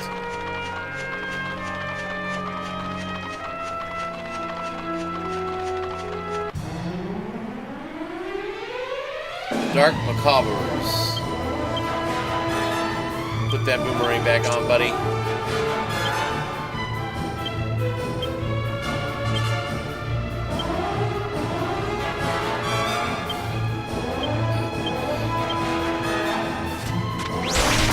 No, let Jessica act first.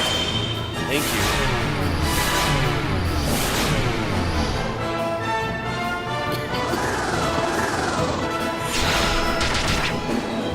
There we go, that's good. Fuck you. Oh, here we go. I told you. Oh, motherfucker. Now I have to go back to the city. I can't. Angelo's the only one with Kazing, I think. Or Hero might have Zing. I'm not sure. I'll take a look. Fucking bastards, man.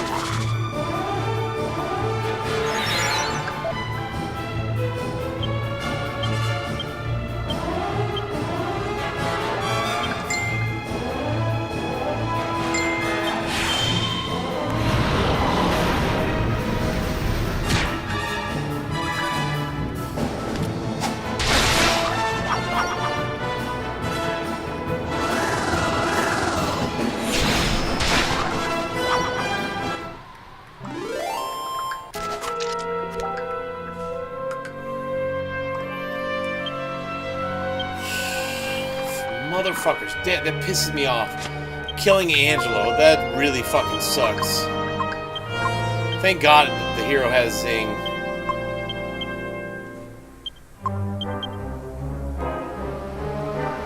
Pricks! Hang on guys, 1 second.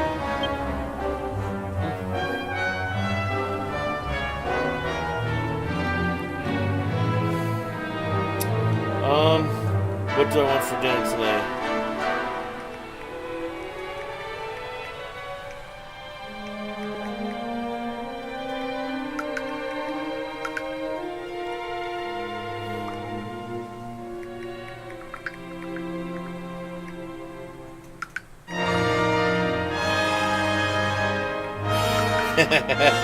Don't tell me what you don't want.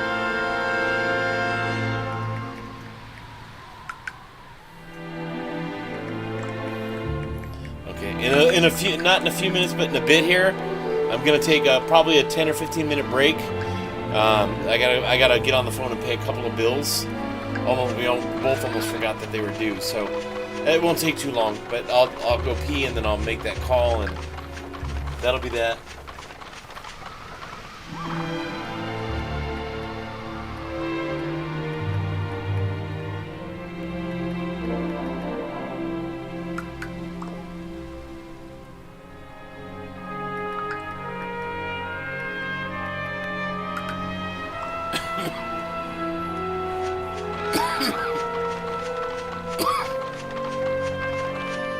So I thought so. I thought it was the roost.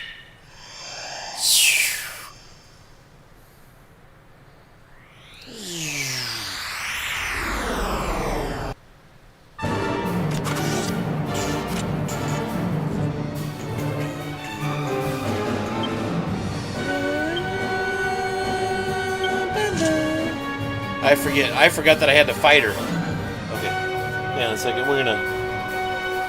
Okay, so this is the Empyrea fight in the Dark World. I am using the Dream Blade with 8, or the hero. And I'm gonna use... I'm gonna psych up. And with Yangus, I won't psych up at least right away. I'll use Helm Splitter to try and bring her defense down. I'll do... We'll do Insulate. Or no, actually, we'll do Oomph. We'll put that on 8. And then we're going to go multi-heal because I want everyone to flow up. I know that this is not an easy fight. Okay, so we didn't bring anything down there.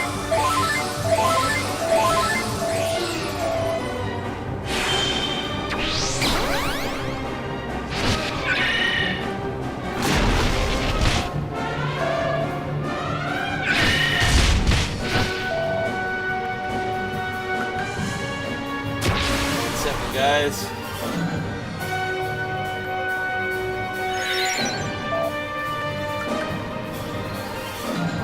Oh my god, fucking Angelo. Oh my god, okay. We're gonna go again. Fuck me, dude. He's gonna have to act fast. And I mean really fast.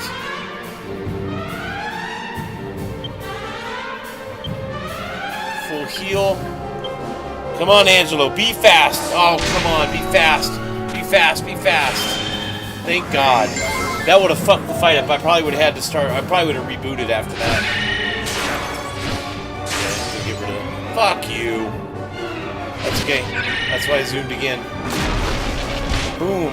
All right, we gotta get a magic barrier up. Oh yeah.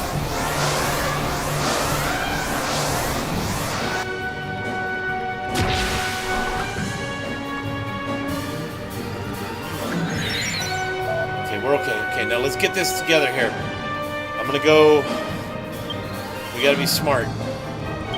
Falcon Slash. Helm Splitter. We're gonna keep trying with that. We're gonna go Caduceus, Jessica, and we're gonna go Kabuff. I gotta get a magic barrier up, but it's tough. It's really tough.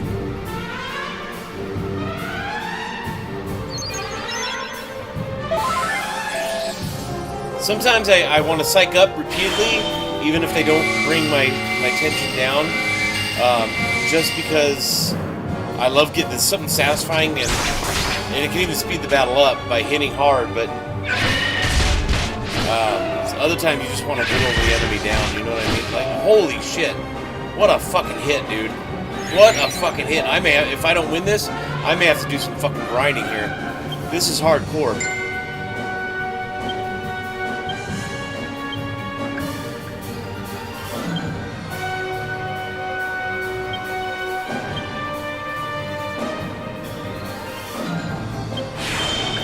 Thank you, Angela.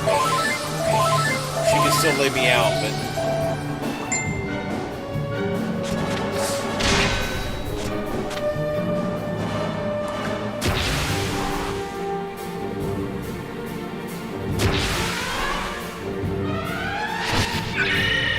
Fuck you and your zap. God damn it.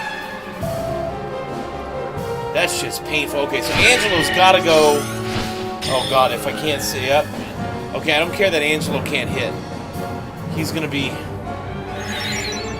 As long as 8 can hit, we're okay.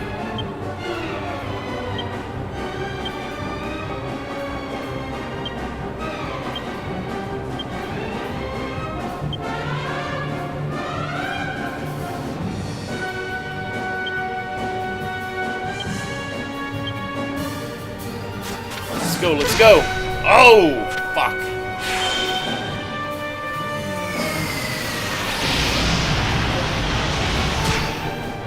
That's good. She's susceptible to fire.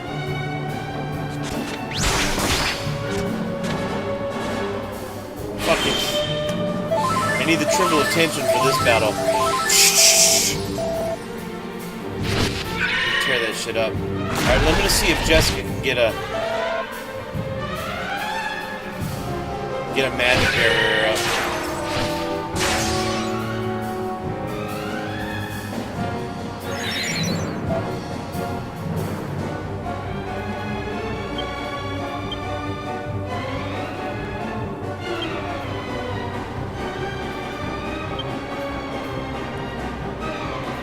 Let's do the magic barrier.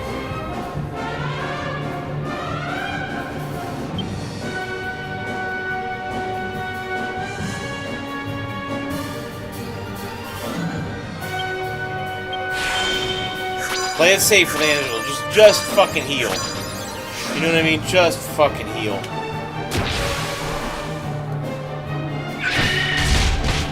Oh! Jesus Christ! Oh, Angelo's toast. You gotta be fucking kidding me. Fuck this shit.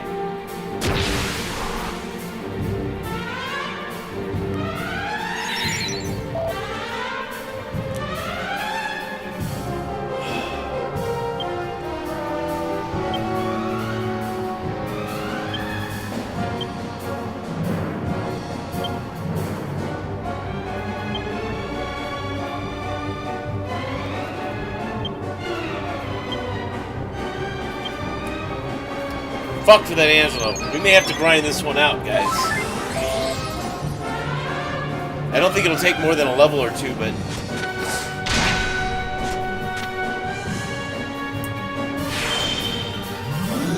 Get up, Angelo. Get up. God damn it. That's fine.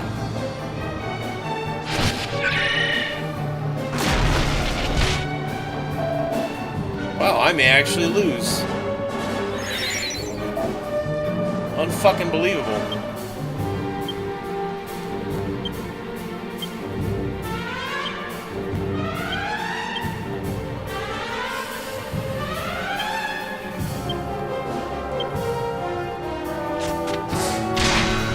I haven't done nearly enough damage to her to even be close to this. Yeah, fuck you. Alistair!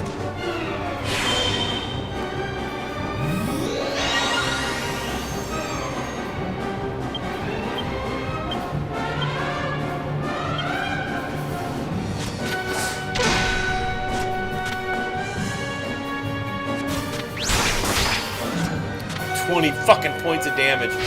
Are you fucking kidding me? Yeah, we're toast, dude. We're toast.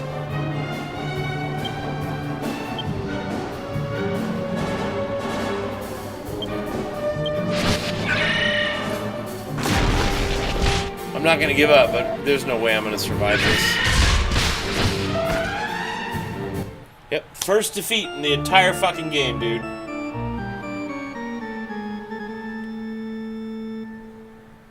Unbelievable.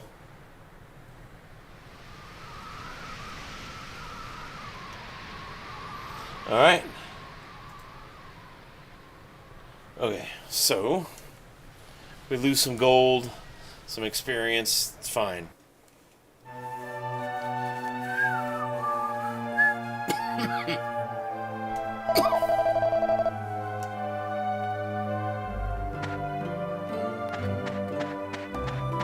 So now we got to get to work.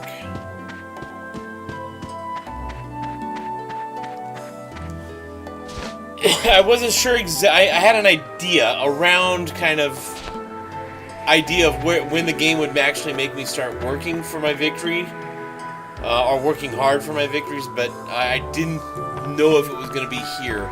I thought it would be once I get into the towers, but we're going to grind this shit out. We got to fight. We got to win. Let me see something here.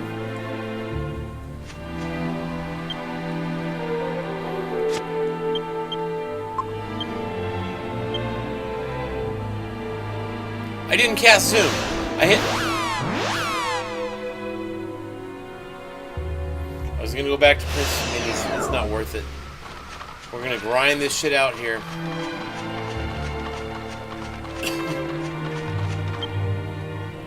we'll do... It's the only reason to up Yangus's humanity by 4 points is so that you can call monsters. You don't have to walk around to fight. You just fight. Speeds things up quite a bit. A little flustered after that defeat. First death of the game. First loss. Not first death, first loss.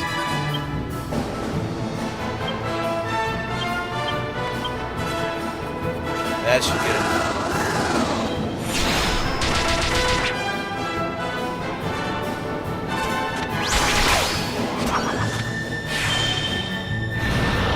They need dark metal slimes. That's what they don't have.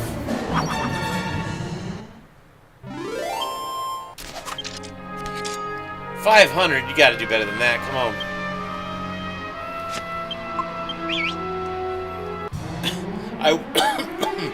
I wish... I'm not fighting two. I wish that I could assign whistle to one of the buttons here on the dual shock. That way, every time, just click that button and, you know, boom, boom, boom, boom, boom, you know.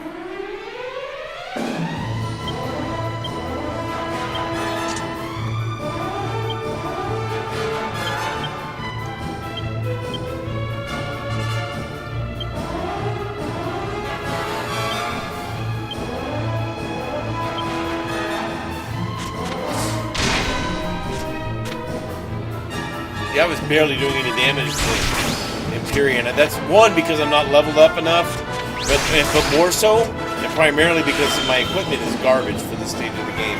Like it's I'm way underdone.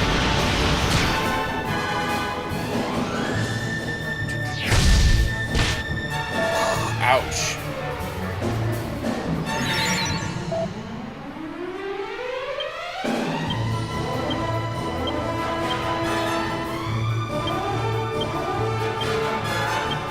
Now I'll do things a little bit different here because I'm not worried about conserving magic points for a long journey.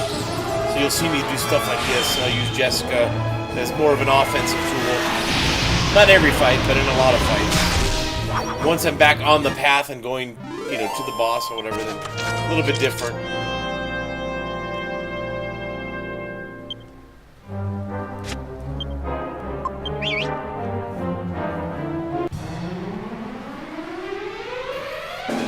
A bunch of those trees.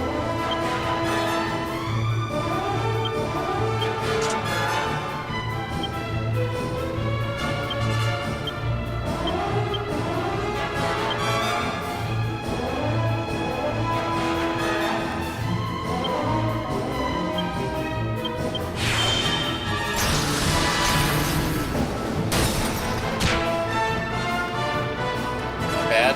Good damage, good damage.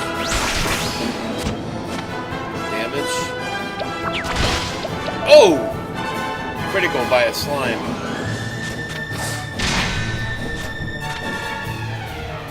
Come on, 8. Good thing, there we go. Figured.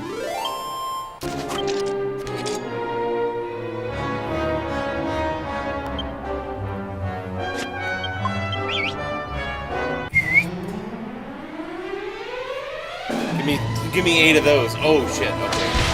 Watch out, man. Watch out. They can easily take somebody out when they get a preemptive strike.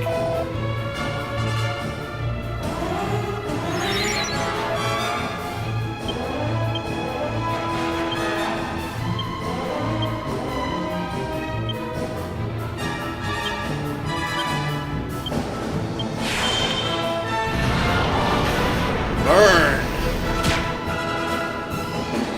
I'd like to see a spell like that in a future Dragon Quest game where it brings lava up out of the ground and starts to bubble and it burns the enemy. That'd be kind of cool. Throw the boomerang and it's over.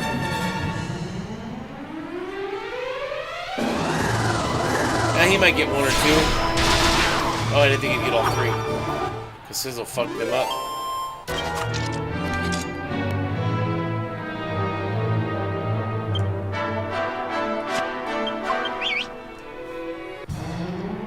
Shit, what I want to do is go back and hunt those king medals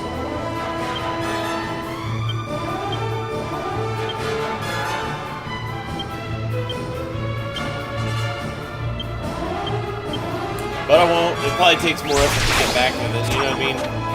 By the time you get there, get everything done, come back, it's not really worth it. Because they show up rare. It's a rare occurrence that they show up. So. Not getting very good lineups. I mean, this is fucking shit. Shit experience. 300. It's absolute fucking garbage. I'm gonna have to go walk and maybe stand in a different spot and get some better. This is okay. Not great, but okay.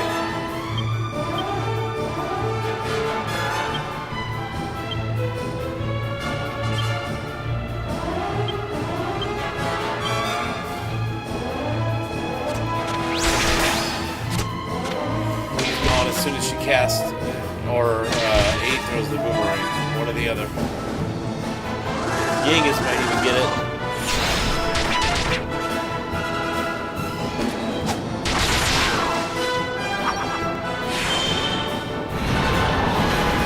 Adios. Oh, wow, only one, huh? Alright. Play that game too. Of course, now that I'm using his magic, or her magic.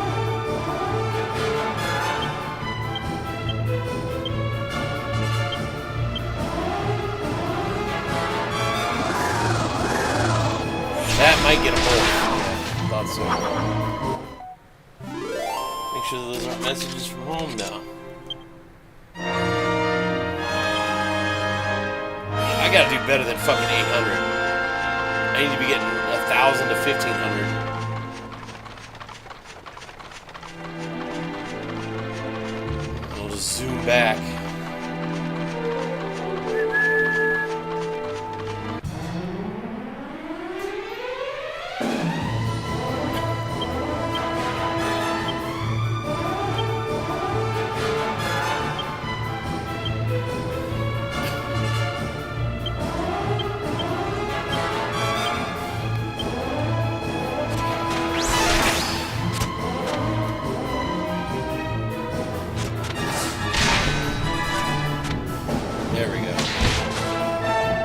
Shadows are a pain in the ass. No, they're a nuisance. Not a pain. They're an irritating nuisance.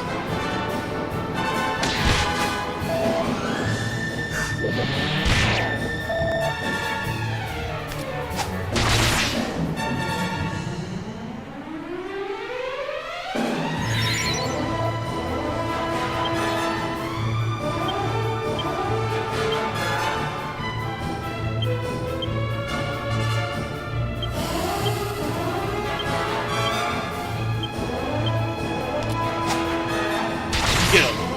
Damn, dude.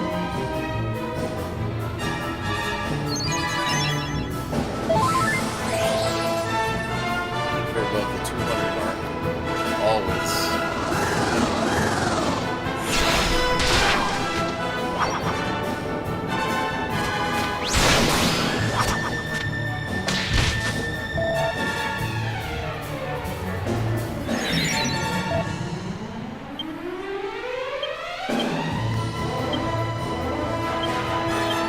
Douches. It's just a guy I used to work with. If you know, you know. That's why I say caduceus like that. Caduceus. Guy was a fucking moron. He was an idiot. But and it made everything he said funny, even when he wasn't trying to be funny. Because he was so fucking stupid.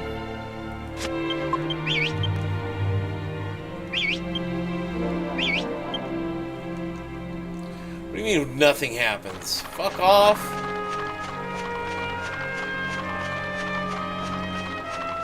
Nothing happens.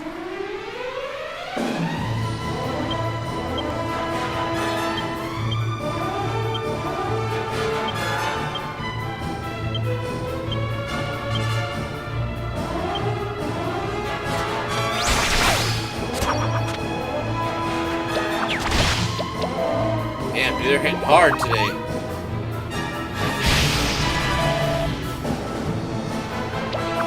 There's something satisfying, oddly satisfying about dangerous slimes. know what I mean? It's just kind of cool like that.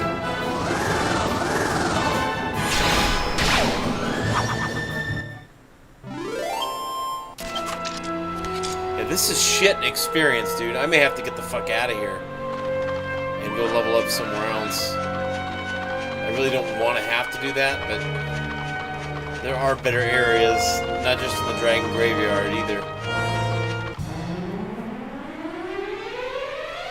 That's better. This is a good fight. Not a great one, but a good one.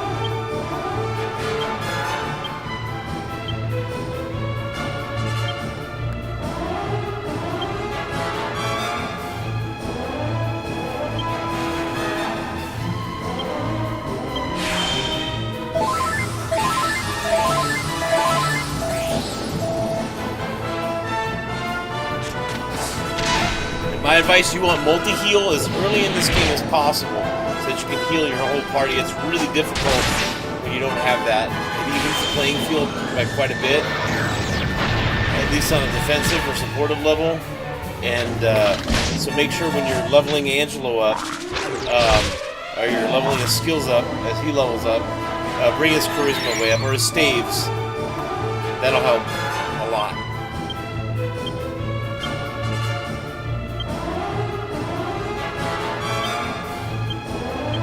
Caduceus.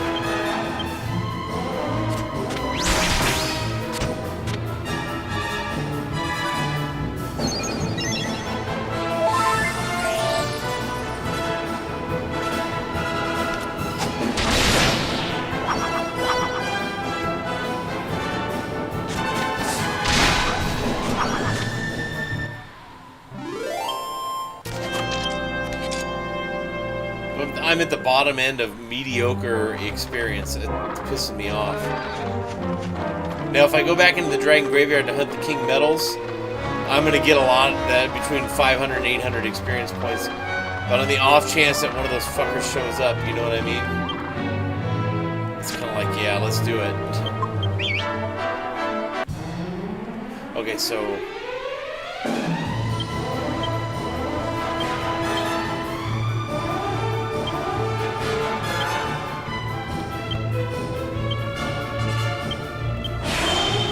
at least we're getting trees down here.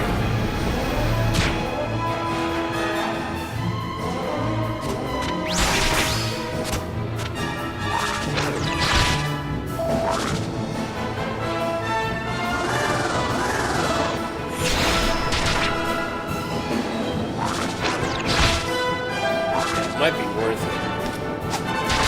Look at my phone. I don't want to look at the thing. I need to hit certain shops too.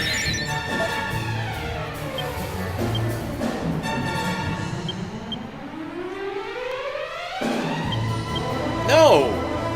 Bitch! Like, really?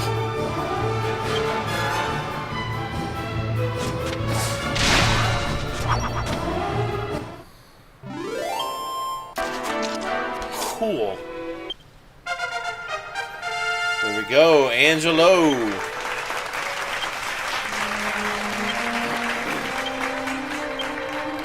Alright.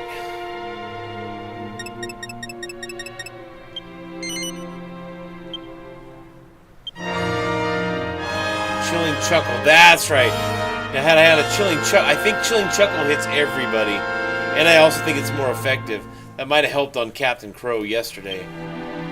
Fucking asshole boss, dude.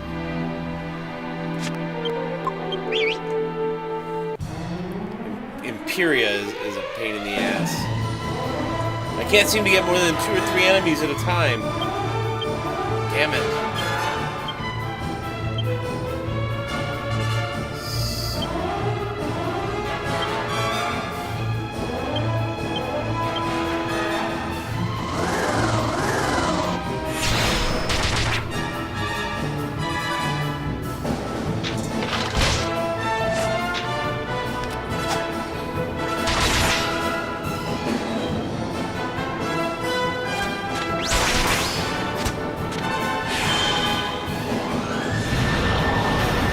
Burning Childs.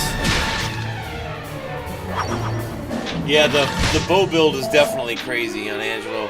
I've gone full. I've committed fully to the bow before, and I think a couple of playthroughs, somewhere in probably the 5th or 6th playthrough. And yeah, that was pretty crazy.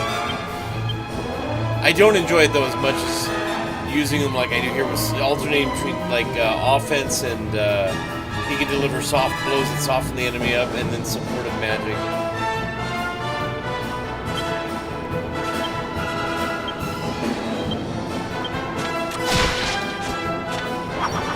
Damn, dude, she fucking killed him with a fucking staff. Jessica with the staff.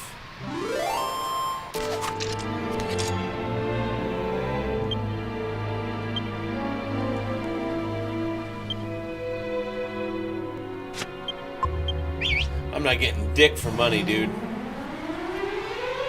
I refuse. If I have to go back to the Dragon Graveyard to grind this out, I will. I think that's probably a good idea. Let's head back over here. We gotta go through the portal. The portal stays, but it's bullshit that you can't. I hate that. I should just be able to get the fuck out of here. Like, it's really annoying.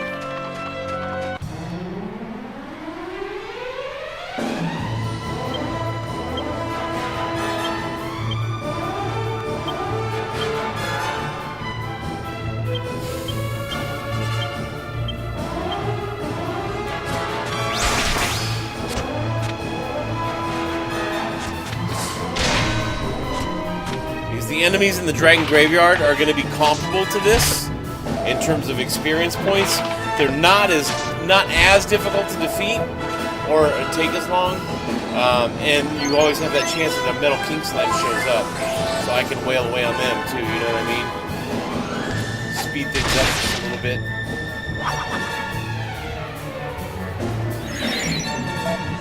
Yeah, I forgot how hard Empyrea is.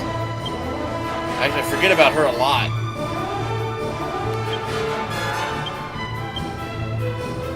Shit, I forgot that I even had to fight her. I remember that she's not really attacking the town of her own volition. You know, it's kind of, hey, make this bomb or we'll kill your daughter kind of thing. You know?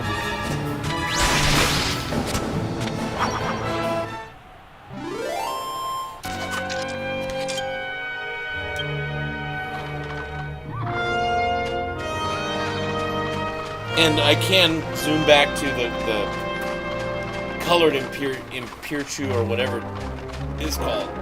So I wanted to do that damn boat bullshit again. But yeah, the money in here sucks. The experience in here is mediocre, very mediocre.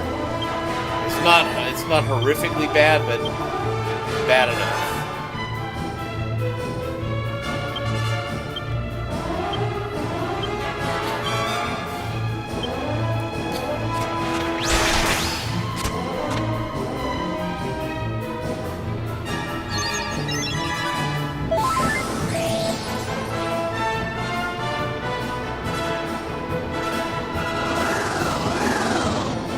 Yeah, I wonder why they didn't use the original voice actress for Jessica in Dragon Quest Heroes 2 when her and Yangus and Angelo show up.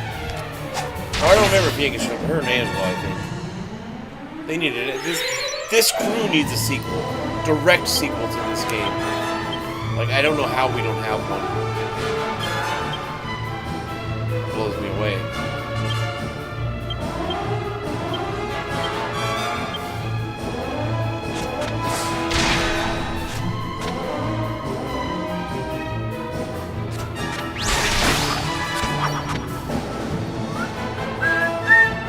I only need a couple of levels, I think, for each character, and we'd be able. I mean, the fight's going to be hard, but you know, might even be on one more level could help a lot. I know a lot of it's my equipment, so I might need an extra level or two, but the way it goes.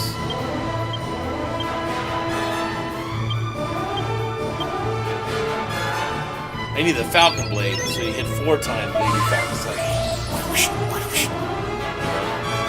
Then you're really on it, dude. You can fuck up some bosses, seriously fuck them up with that attack. Look at that.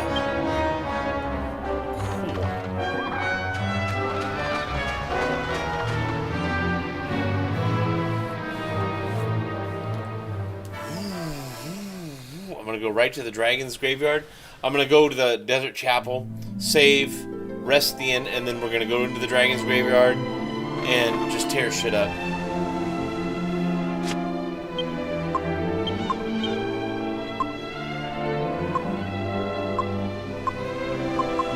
Desert. Oh wait.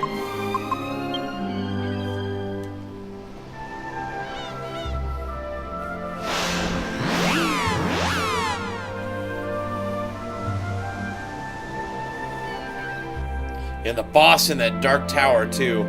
I think it's a griffin, a war griffin or something. Fucking hard fight too. Oh, I love that fucking music. I should have the key, right? And I can go back to Trodane too. I probably should.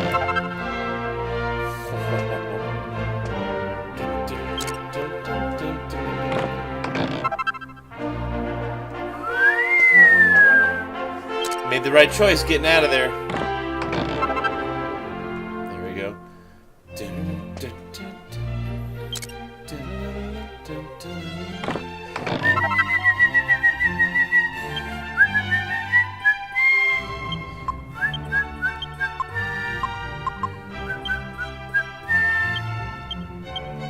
Those are so useless.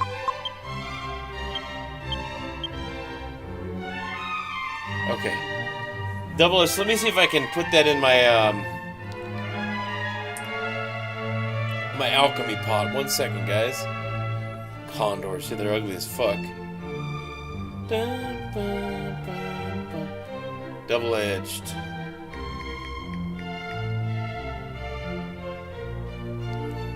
I thought I could have sworn. Look at the jump, dude. That's a pretty decent jump. Not huge, but decent enough.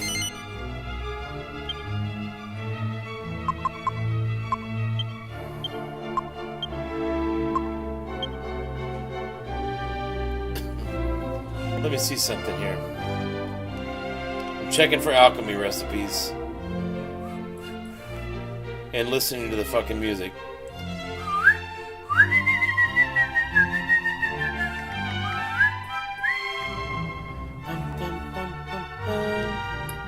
Okay, so that's helpful. That will be very helpful against single enemies and in the boss fight to come. Oh, beautiful. Lovely. Like chocolate mousse from Top Secret. Lovely. Hello, I'm Min. Yeah, we know who you are. 74. Damn, this might be the best I've done with mini medals.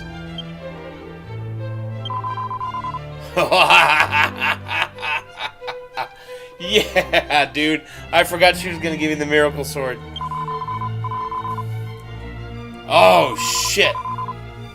I need one more. Fuck.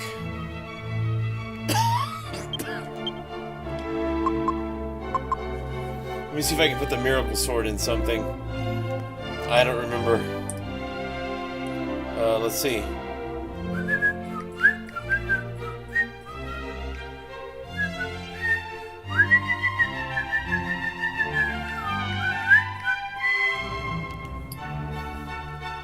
Yeah, this is a handy sword to have. Who can use it though? Let's see. Oh, only 8. Oh, damn it.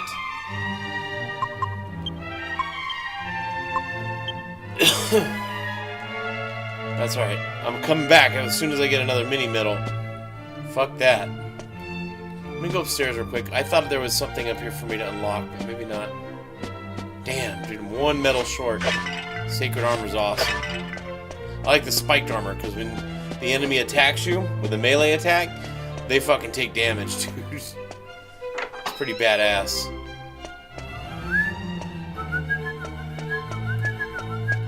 Okay, nope. Alright, let's get out of here. I made the right choice by leaving the Dark World.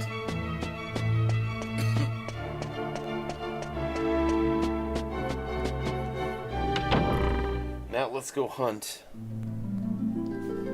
Well, we gotta stop at the... We gotta save and rest, but let's go hunt King Metals. I only need one. That's for sure.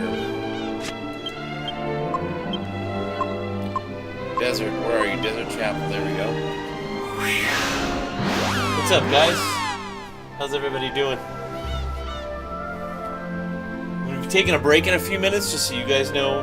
Maybe a 10-15 minute break. Gotta pee, and then I gotta make a phone call and pay my car payment, so... But after that, maybe I'll do that here, right after I save. And that way I'm uninterrupted after that, just boom, you know? I really want to beat Empyrea today.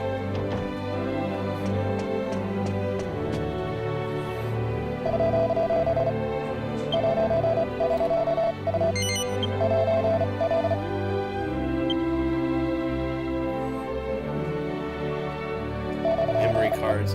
53. Usually by the time I get to Dark Empycchu, I'm at 80 or 90 hours. Like, I'm way ahead of my own game.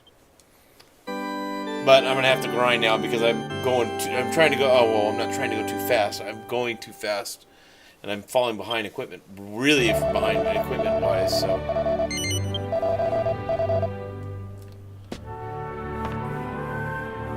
Rest till the nighttime.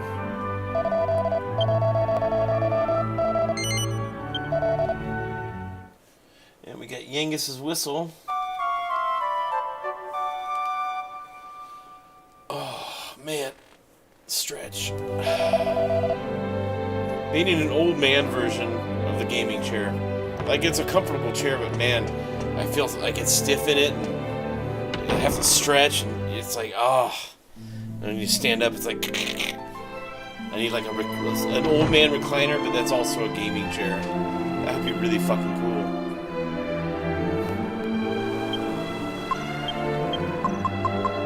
I really need it in about 10 years. I'm about 61.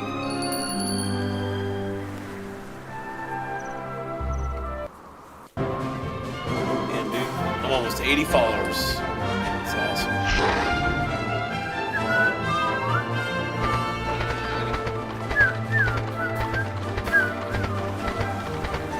Let's go. Now these guys won't give me any XP. These guys are a waste. I'll kill them anyways just because they're in my way, but...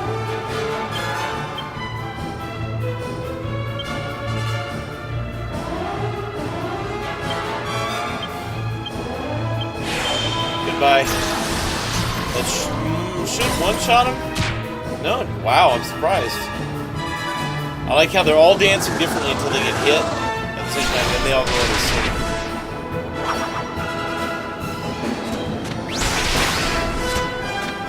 Throw the boomerang, goddammit. And I have the meteorite bracer on Yangus, so I'm extra fast right now. Don't care. You know, if this was Dragon Quest XI, they'd just give you the Great Saber Cat or the horse right out of the gate. And fast. Hey, no need to work for it. Here you go. Go anywhere you want, as fast as you want. Fucking garbage, man. Square Enix, the Dragon Quest team, I don't know who calls the shots or who has final say, but they totally, with Dragon Quest XI, that team and that company totally missed the point of Dragon Quest. I mean, just totally missed it. The worst single entry into the series. We're gonna see some Hackosauruses.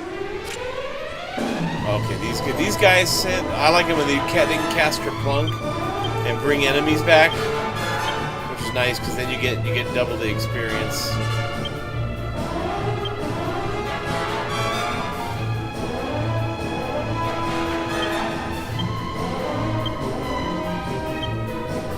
This should get them moving around.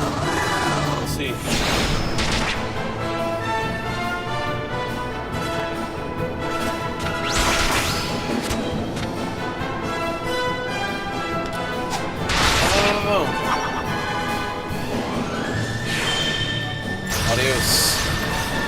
Jess. Now I try not to kill them when they show up with strong enemies, especially a metal slime or king metal slime, because they'll cast Kerplunk and bring that fucker back, and then you just kill them again. Or you try to. They're still gonna run. They're gonna run a lot. And I'm getting the same amount of experience in here as I was in the Dark World.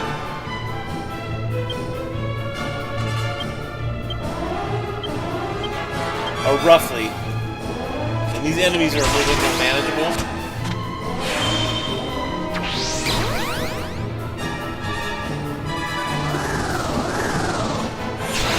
You know he's fast when Yengus is acting before the hero, or anyone else, for that matter. Yeah, no, I'm taking about the same amount of damage. The biggest difference here is the money's a little bit better in here, and the metal king slimes occasionally show up, so I get one of those bad boys. Game over.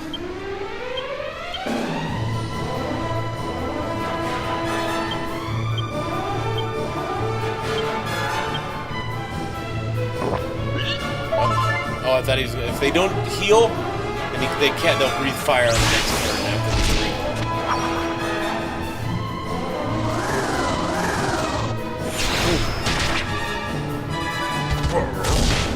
3. Arrow. That's good damage for Jessica with a fucking staff, too.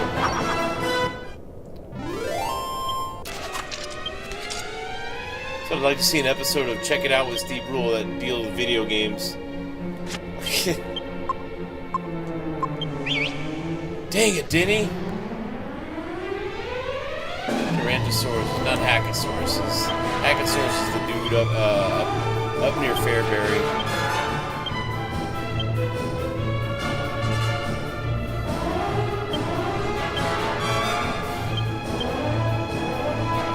So I'll just stick it out here. I'll do some grinding. If the metal slimes show up or king metals show up, great. If they don't, that's okay too. At least I'm getting better money here.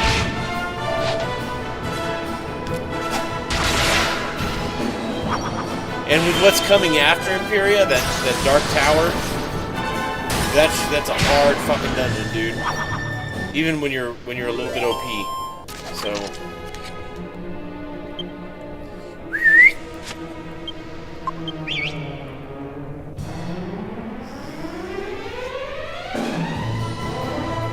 Fuck the snackers. This is a waste of fucking. Get me out of there, dude. Waste my fucking time.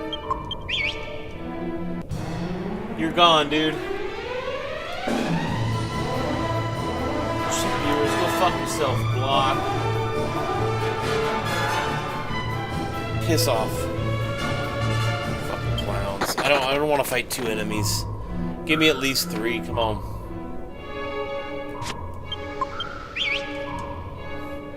There's a spot here near the entrance where the... alright, whatever. Where the king metals are more likely to show up. But I don't remember where it's at. It's been quite a while.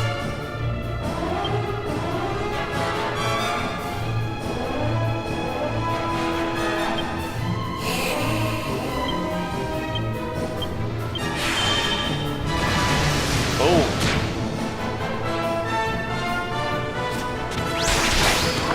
I could have pressed it a little, I guess.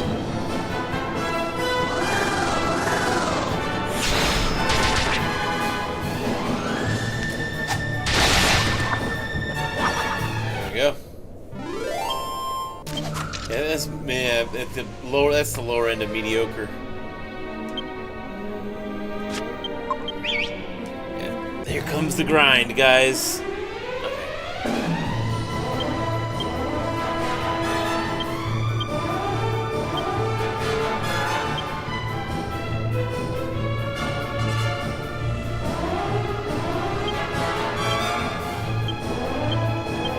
Oh shit, no, I did the wrong one, didn't I? I meant to use the Divine Wrath to do Kaswoosh. The right foot's itchy as hell.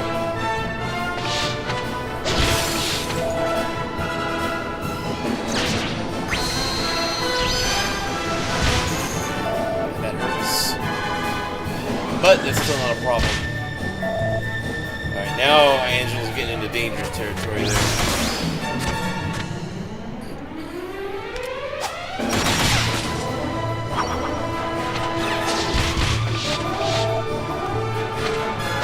Fuck, dude, come on, man. You guys striking twice?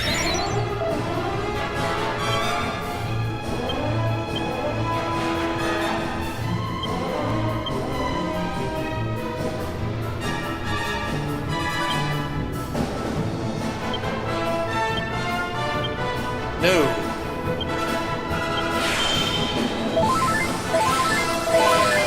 Yes. Yes, yes.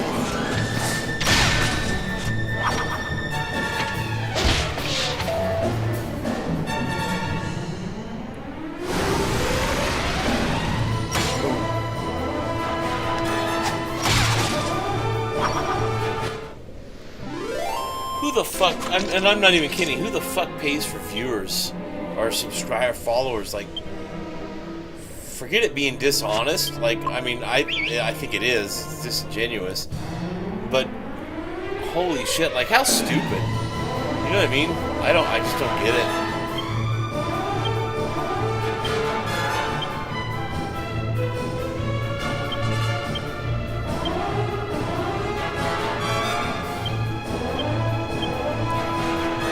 What a phenomenal waste of money.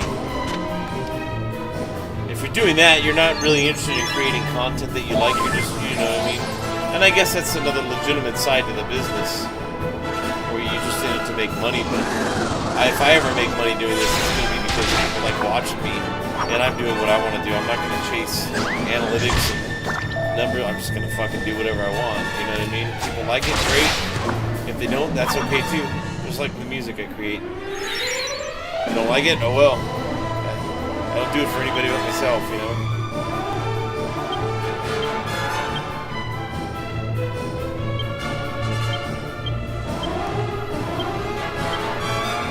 Come on, cast or plunk. Cast or plunk, damn it. Not this time.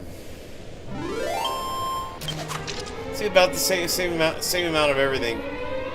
But I have that added bonus of maybe seeing a king medal, so...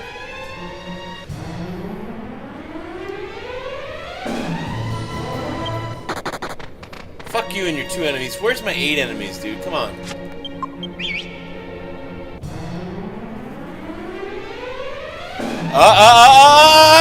See? And I gotta put that. He's probably gonna run. Don't get too excited. I'm trying to temper my expectations. If I kill him, oh my god, this would be fucking amazing. And get Kerplunk. Okay, we're gonna go with the Miracle Sword, equip. Now we're going Metal Slash, Yangus Executioner, Jessica. Well, you never know if they're gonna get a critical, so have him attack. You bitch! Fuck!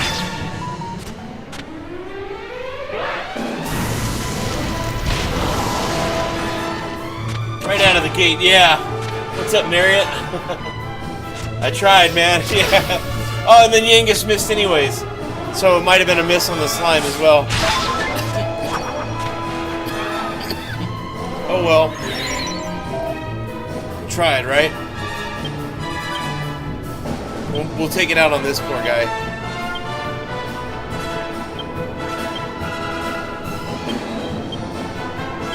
Goodbye, my friend. Yeah, it sucks, but it happens. I expect it. It doesn't... I hate to compare it to something real life and kind of morbid, but it's like when you know somebody that you love is going to die, you think, oh, it softens the blow, and it does while they're still here, but once they go, it doesn't matter. You're just still like, ah! You know what I mean? You know these fucking assholes are gonna run, but when they do it, it's still insanely frustrating and disappointing. You know what I mean? Right. Now I've got the meteorite bracer on Yangus. I was hoping we'd strike first, but and I don't know when you jumped in, Marriott, but I'm here because I'm in the Dark World, and the Empyrea fight just kicked my ass. So I have to come and grind it out. There's no way of getting around it. My equipment's not great because I'm just moving the game forward. I'm not, until now, I'm not really grinding. So you know the drill. If you know Dragon Quest, you know the drill.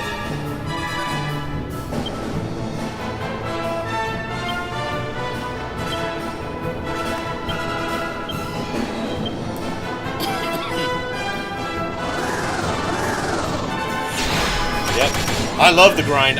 This is an exciting part of the game for me because it's that anticipation of either leveling up or finding a liquid metal or a king metal slime. You won't find a liquid in here, but you know what I mean. I look forward to these parts of the game. The game's forcing me to go and earn my victory, so that's what I'm doing. If I can make a little bit of money, I didn't think they'd get to Angelo. Damn. If I can make a little bit of money too, you know, in the meantime. I need a lot. I need some good equipment too. Everything's pretty old.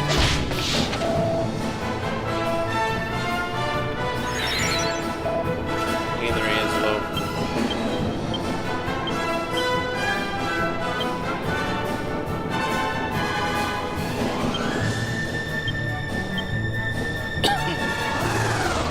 Kill him or let Angelo go. Come on.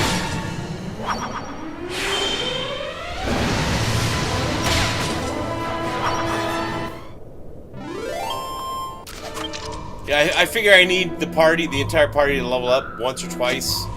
And I should be okay. I'll squeak by the Empyrea fight, but she's fucking me up. And I was doing, like, I was psyched up with 8 to just level 5, his first level of tension. And, like, I was only doing 10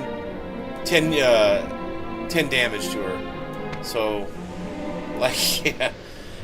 I knew I needed to do something about that. I didn't want to try again and just keep dying, so... Hey! There we go. Alright, hang on a second. I'm gonna record this one. Alright, let's fucking do it.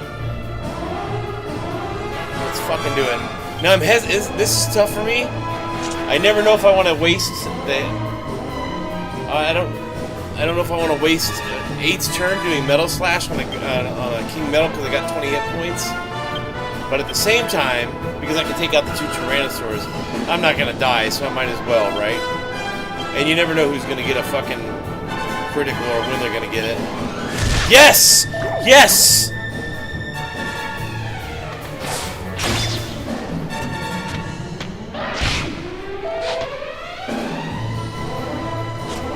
Come on! Fuck yeah, dude!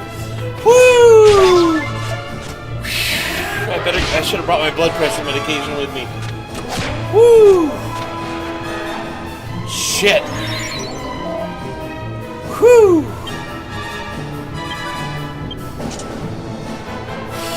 Alright.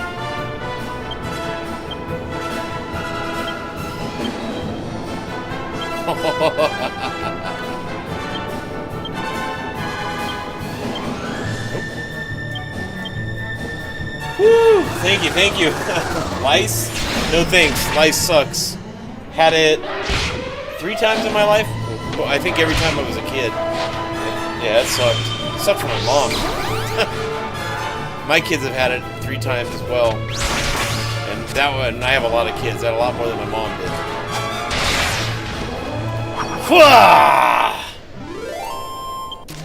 Oh man, dude.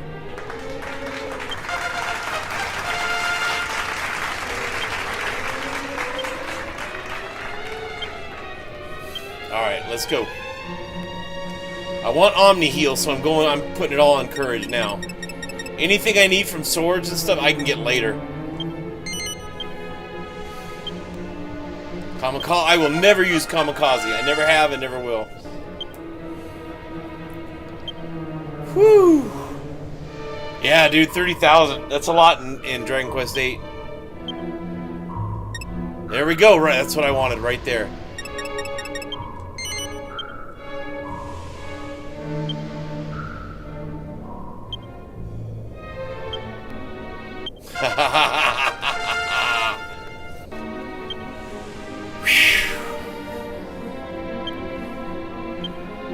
Alright, Jess.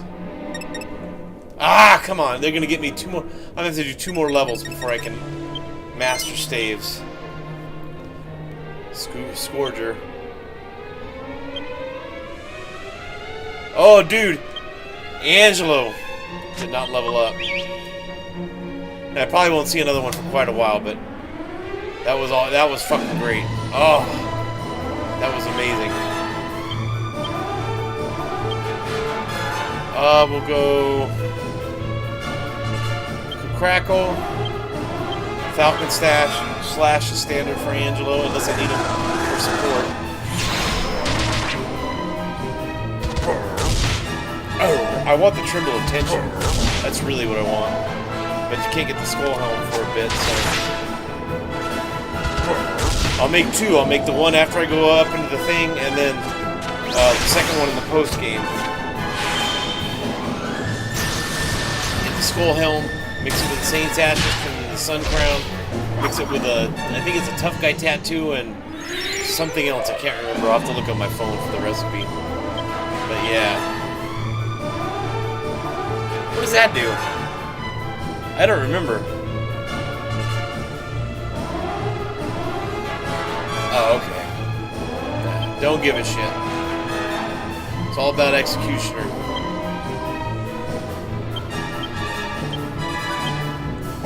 Oh man, I'm still riding high on that kill. Woo! Absolutely well worth it.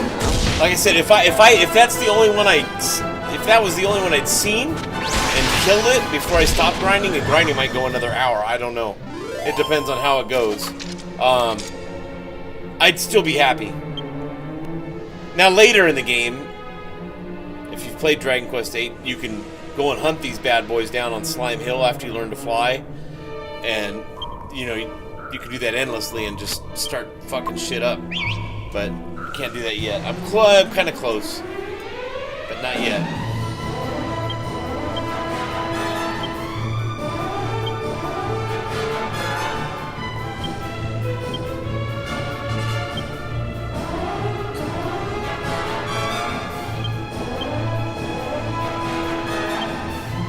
Oh man, that was beautiful. That's, I think, the second one I've killed.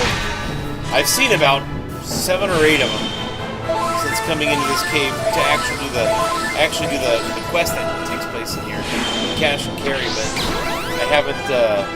I've only been able to kill those 2. The other ones, well, I had one fight and I had him down to I got 16 or so points, and he ran right before I could kill him. And Angus missed with his Executioner every time. It pissed me off. Later in the game, as he gets stronger, that hits more and more, and you can speed things up quite a bit.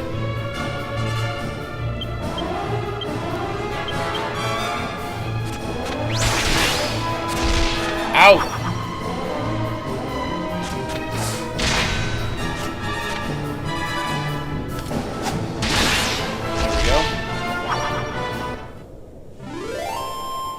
No, I haven't, sorry. I'm not sick. I explained it near the beginning of my stream today. I live in Southern California, and I'm 5 miles from one of the giant fires that's burning out here right now. We're totally safe, nothing to worry about. No evacuation is suspected or anything like that, but the smoke that comes through was really heavy the first night. And it messed me, and it's still in the air, but it's really light right now. It's irritated my throat and made me cough, and the cough makes my throat more irritated. So I'm not sick. It's just I'm having a reaction to the fucking smoke in the air.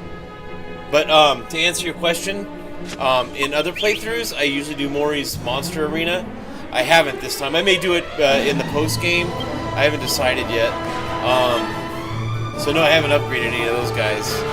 I know I read there's a King Metal Slime called Ultras or something like that you can get in the Monster Arena. I've looked online and even on YouTube to see it, and I've never been able to find it, so it'd be interesting I'd love to see that.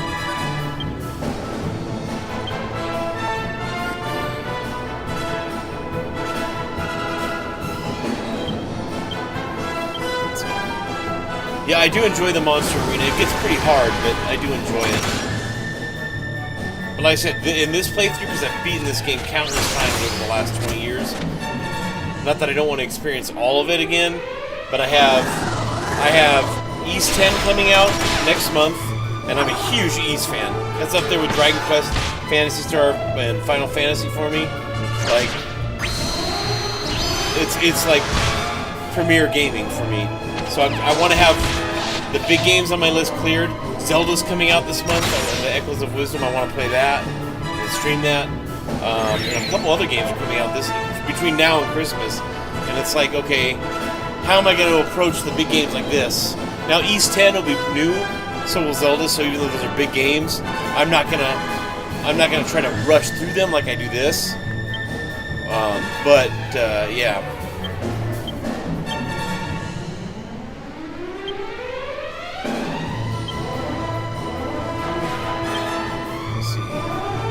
I think multi-heal will be more effective here. Oh my god, you had 3 rock golems? Shh. That's awesome, dude. Yeah, there's a lot. This is one of the best falls to be that I've seen for gamers in a long time. I'm 51, so I've seen a lot of falls. I've been gaming since I was about almost 5 years old. So, but yeah, this is a really good one. There's just a ton of games. I don't even know. I'm going to buy them all, but I have no idea how long it's going to take me to get through all of them, or even to some. And I got to get the Paper Mario remake and the Mario RPG remake. Like, I'm dying to play those two because those are huge games for me as well. They're not quite on this level, obviously, but they're important games. So if Nintendo ever remakes Super Paper Mario, the Wii game. Fuck, dude, that's one of the best games I've ever played. Like, and it was a sleeper hit. My wife got it for me and said, hey, I know you like Mario and Paper Mario. Check this one out. I had no idea it was even out. I played it, and man, I fell in love with that game so fast. That game was amazing. Yep. I'm also a musician, and this is the band that started it all for me. I'm a dedicated rhythm guitar player too. And I pattern all my music. My bass, the bass of the bass, is Paul Stanley from Kiss. Like, he was the guy. I mean, the band got me started. I was like, yeah, I want to be like that. But it was Paul Stanley. I was like, dude, that's the way what I want to do. You know what I mean? I was 13. I was like, dude, I want to be like that. You know.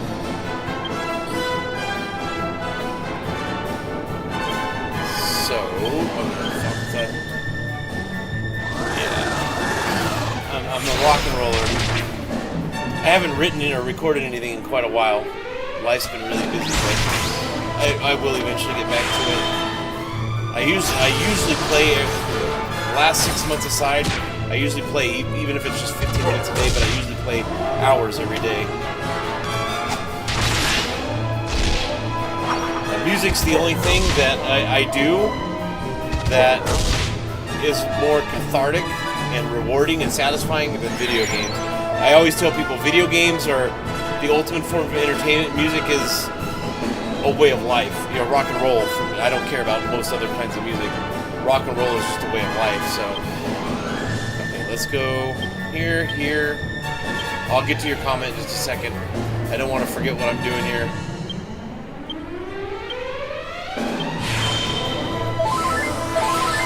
Dude, when I was a teenager, up until my late 20s, early 30s, I was a huge fan of the Alive albums, and I still do. I still love them, and they're really important albums in rock history and for the band. But as I've gotten older, I prefer the studio recordings more. So I love Alive 2 for the 4 studio tracks in there, even though it's Bob Kulick and not Ace playing, except for Rocket Ride. But I love those tracks on Alive 2, and Rock and Roll Night on Alive, like that's the ultimate version of the song. Like the solo, I wished, I'm gonna run from that. I wish that when the band had gotten back together in the 90s, that they would have re-recorded Rock and Roll Night and like in the studio and put Ace's solo in there. Because that's... Oh, there it is again, dude! Okay. Don't you fucking run on me, you... Alright, here we go. Yeah, dude! Oh, okay, hang on, let me concentrate on this. We'll talk about Destroyer in a second. Let's go, Yangus! Alright, fight! Stay and fight! Stay and fight! Somebody get a critical on this bastard. When this is over, we'll continue talking about Kiss. Yeah! Two in less than half an hour! Woohoo! Yeah, dude. Let's go! Woohoo! I love Destroyer. The 3 best Kiss albums, in my opinion, are Destroyer, Rock and Roll Over, and Love Gun. That's when the band was at their peak of their popularity, peak of their writing, recording, all of it, before it all started falling apart. But Rock and Roll Over is my personal favorite, and then I probably go Destroyer and Love Gun are really close. I gun to my head, I probably still couldn't choose which one. Yes, which one is better? But Destroyer is amazing. I mean, I kind of liken, because I'm a huge Beatles fan too. I love all of the guys that all of my heroes love. So I love the Beatles, Kiss, except for Van Halen and Led Zeppelin. I'm a huge Black Label fan. Zakk Wylde. I don't understand his love of Van Halen or Led Zeppelin. I don't get it. I just don't get it. Led Zeppelin I can tolerate when I hear it. Van Halen I don't like it. They're a pop band. I don't like pop music. But anyway, okay, where are we at here?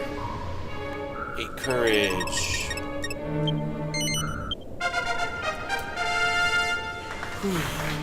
Yeah, those 3 I like, and that's what I was saying. I don't always include Destroyer in the list, but when I think of Rock and Roll Over and Love Gun, because that's at the height of their popularity and peak performance, and then Love Gun is right on the other side of that hill, just before it goes down.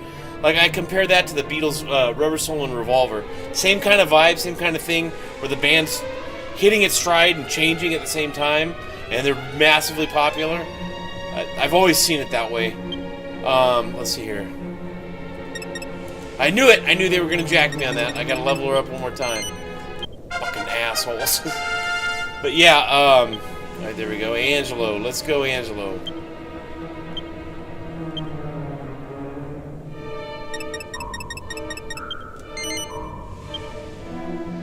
Okay, so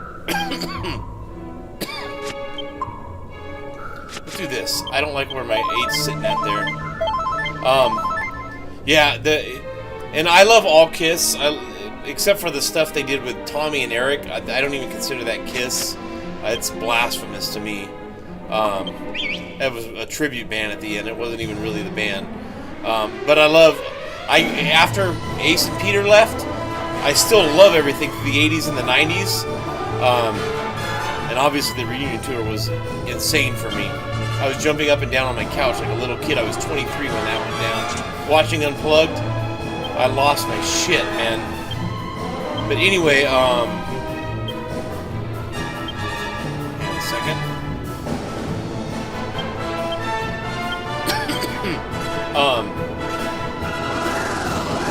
I refer to everything after Ace and Peter are gone as the Gene and Paul project. I mean, it's Kiss in name, but it's not really Kiss. Kiss is Ace, Gene, Paul, and Peter. You know, like, the Beatles could have had anybody else take John's place or George's place when he quit near the end, and it wouldn't have been the Beatles. Now AC/DC's different, Alice in Chains is different. They found success, and I love everything they did with both their singers, you know. Will's great, and Brian Johnson's awesome, you know. But yeah, I love my favorite non-makeup era album from Kiss is Carnival of Souls, #1, followed by Revenge. Revenge was a huge marker in my life. It hit at the right time, the right place, the right age, everything. That album and the Bill and Ted's Bogus Journey, God Gave Rock and Roll to You, Like, that's when I heard that and saw that movie. My friend and I went home and we actually started. We had our instruments for a couple of years already, but I had mine for about 4. But I was just farting around with it. I thought, I'll just get good one day. You know what I mean? You never really think about it too much. And then after seeing that and hearing that song, I fucking ran home. I was 17, and my friend was 16. He, my bass player. He became my eventual bass player, anyways. And we wrote our first song, and I started actually. That's when I started practicing, even though I'm a rhythm guitar player. Because I used to tell myself the first 4 years, "You're a rhythm guy. You want to be like, I want to be like Paul Stanley. I don't need to do scales. I don't need to work on any, my right hand technique. Everything just happens." I went home and started practicing. I made huge strides over the following year, but dude, I love funny unmasked story. I'm glad you can appreciate Kiss, because it's rare that I find somebody to share Kiss stories with. 1 second here. Better Caduceus on her.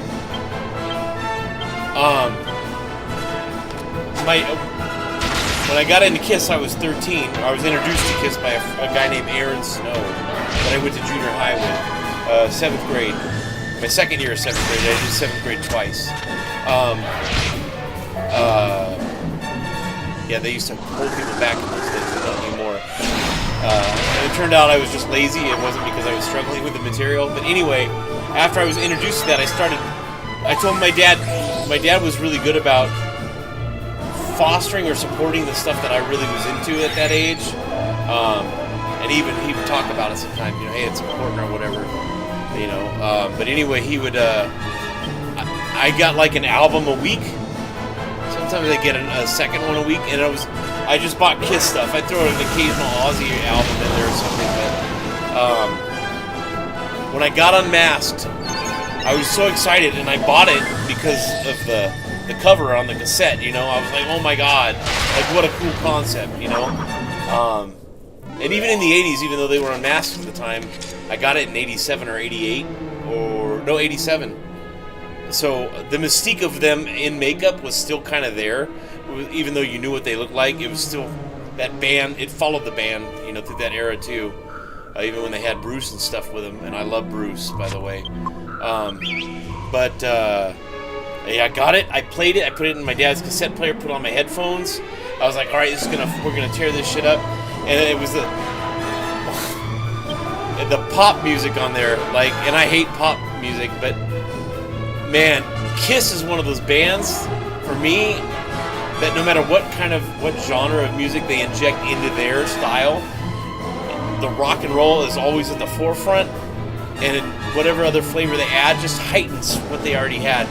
So the first time I heard Unmasked, I heard, Is That You? So opens with Is That You? And I thought, what the fuck is this? I took it out of the player, put it in the case, I looked at it one more time, and I threw it in my dad's trash can. And I remember my dad goes, whoa, big guy, what's going on? What's wrong? I said, fuck this album, this pop trash. And I went nuts, dude. Like, I got really angry. Like, legitimately angry. I was disappointed. And then my dad was like, take it out. We can take it back, and I'll get you something else. And I said, no. I don't want this garbage. This doesn't belong in the collection with all the other albums.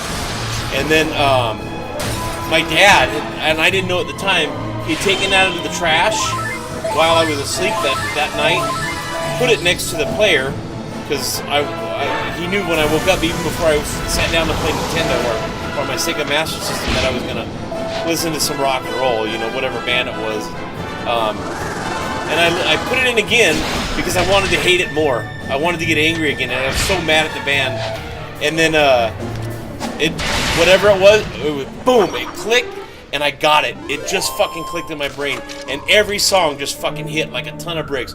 Boom, boom, boom, boom. No matter how poppy it got, or you know what I mean, it wasn't heavy. You know what I mean? It was just like, but it just hit, and I realized this is rock and roll too. It's just got a little extra flavoring in there, something different. It's funny because with Dynasty, I didn't experience that. I love Dynasty right out of the gate. I heard Dynasty, I was like, okay, this is kind of disco-y, but it's got that that heavy rock and roll vibe. So I was down with it. But when it came to Unmasked, I was just like, fuck this, and fuck these guys, and Like, I was so mad. I was just so mad. But yeah, I only took the second. I heard "Is That You?" and I heard "Shandy" the first day before I threw it in the trash. I remember getting halfway through "Shandy," which is ironically one of my favorite songs by Paul Stanley. And the second time I play, I thought, I'm gonna put it in. Fucking hate this album. I'm gonna write a fan letter and tell them how bad this is. And it, boom! It quickly became one of my favorite, like, Kiss albums. You know, past the original era. I listen to that album all the time. I listen to them all the time. But Unmasked gets played a lot. I love The Elder. I absolutely love The Elder. Oh my god, that album is something else. It kind of goes along with what Paul Stanley says a lot at concerts or in interviews. You know, we're going to play a song that, you know, comes from an album some people can't stand and other people can't get enough of. You know what I mean? So it's like, and he's absolutely right. But yeah, what's funny is with no. See, like I was saying, I just read your Dynasty comment. Dynasty was boom. Dynasty just hit like right out of the gate. I was like, okay, it's different, but it's great. You know what I mean? Unmasked was just that weird thing. The Elder, and I think, well, I legitimately love The Elder. Like, I'm in love with that album, and I always have been. But when I got into Kiss in my early teens, and was learning to play guitar and all that, The Elder was the same friend who introduced me to the band. Said, hey, they have this album called The Elder. It's not for sale anymore. And I said, why? And it was never because it sold poorly or whatever. And it was out of print. I didn't know that. But, you know, a 14-year-old talking to a 14-year-old, you know what I mean? The communication isn't going to always be accurate or on the up and up. So, like, let's go Angelo. He told me that this album is called he called it Elder. He didn't say The Elder or music from The Elder. He just said, he told me there's this hand on a door knocker, and that's all he knew. And he pretended like he knew a lot more about it. You can't get it anymore. You got to import it from like Germany or from Russia. My dad eventually, after a couple of years of like, and it built that mystique around that album. I had never heard of it. I had never seen it. There was obviously no internet. It wasn't being printed in magazines or played on the radio or anything. So you build, you know, my brain, because I'm on the spectrum, like my brain's hyper focusing on this like mystical album, this mystical Kiss album. You know what I mean? And let's do Angus. Yeah, long story short, I didn't get The Elder until 1991. When my dad took me in 88 or 89 to a record store that did German imports, because I said, oh, Aaron said I can get it from Germany. They let me order it, but the guy said it's going to be on back order. They will get it eventually, but it might be a week, it might be 5 years. We don't know. So this is a good fight. The guy ordered it. My dad paid quite a bit of money for the pre-order or the order, and my dad never got his money back. It never showed up. I called for like a year straight. You guys all know it's still on back order, still on back order. Hang on, gotta take this phone call. Important.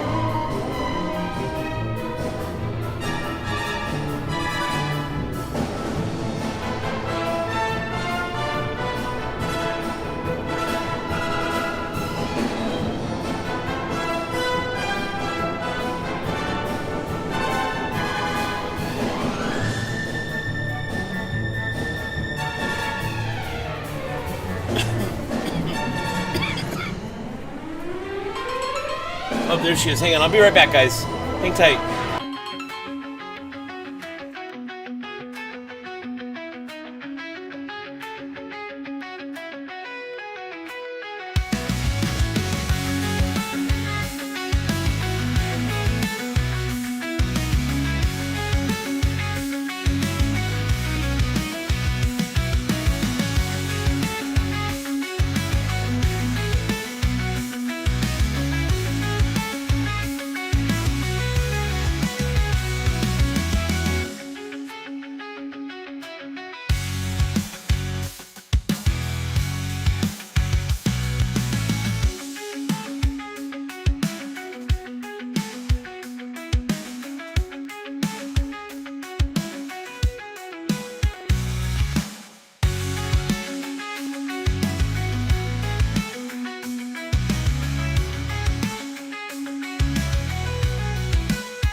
Sorry guys, hang on a second. I gotta fix that.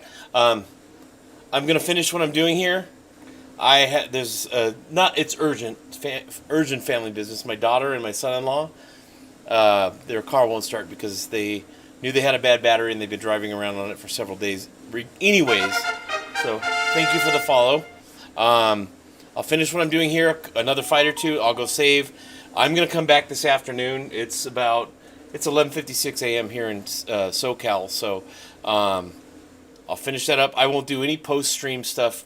I'll have to do that this afternoon, and then I'll do another stream. Probably not as long as this one was going to be. I had intended it to be, but I got to go give them a jump. I got my jumper cables in my car. I got to go and help them. So let's do that, and then let me talk to you about Kiss a little bit more. Hang on. Now the Elder, I finally got it in when was that? 1991, and I got it on CD. Oops, no, we don't want that. And I had no CD player at the time. They were still $700-800 for a boombox CD player. And then my grandpa had one. I wasn't allowed to use it. And my grandpa was kind of a dick. My mom's dad. My white grandfather. My dad's parents were Mexican.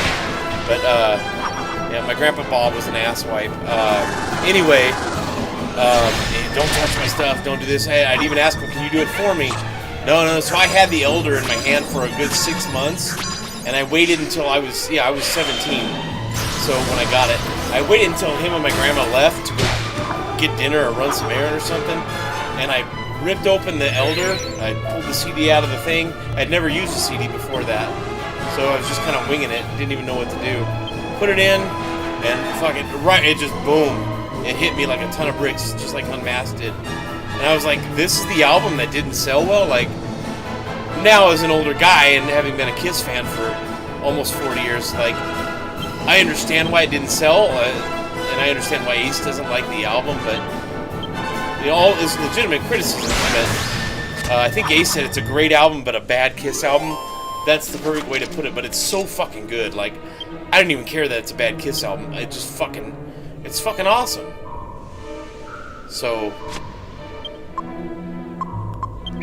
okay, couple more fights and I have to go save. I don't want to leave them hanging out there. Thank God it's not midsummer anymore. So if you haven't, just go to YouTube, look up music from the Elder, dude. Every track on there is great. If you've watched Unplugged, Kiss Unplugged, World Without Heroes, the one Gene song, World Without Heroes. I'm not going to be able to sing right now, not very well, with all the irritation from the smoke, but that song is on there. Mr. Blackwell, The Oath, The Dark Light, Ace's song is fucking awesome. I love that album. Just a Boy is a killer Paul Stanley song. It's fucking great. And what's funny story with that, I have an extra affinity for the Elder because when I got into it, or when I was able to listen to it, I was playing Ultima Exodus on the NES back in the early 90s there, and it was my first experience with an Ultima game, and I was stuck. Like, it was fucking hard. There was no internet help or magazine help or anything in those days, so I spent hundreds and hundreds of hours on what's now is a relatively simple game. But because it's a fantasy game, I started playing the Elder. I put the Elder on my dad's headphones, turn the TV volume down and just go at it. And oh man, like it's like the soundtrack to that game for me now. It's fucking awesome. But my favorite non-makeup albums, top two are Carnival of Souls is one. Kind of because I'm a huge Alice in Chains fan too. Those guys shaped my life and my music as well as Kiss. And then Revenge, because that just hit at the right time, at the right age, like I said. And then my favorites are Rock and Roll Over, and then it's pretty much a tie between Destroyer and Love Gun. I mean, how can you fucking go wrong with any of those albums? Let's see here. Jessica, Yes, Rock and Roll Over is amazing. Dude, come on back sometime. We'll talk some more Kiss, dude. I don't know what other band you're into, but we can check that out as well. I'm always down to talk about video games or rock and roll. Always. Even if I hate the games or the music, I'm always down to talk about those two things. So have a good day, dude. I'm bailing soon, too, so have a good one, my friend.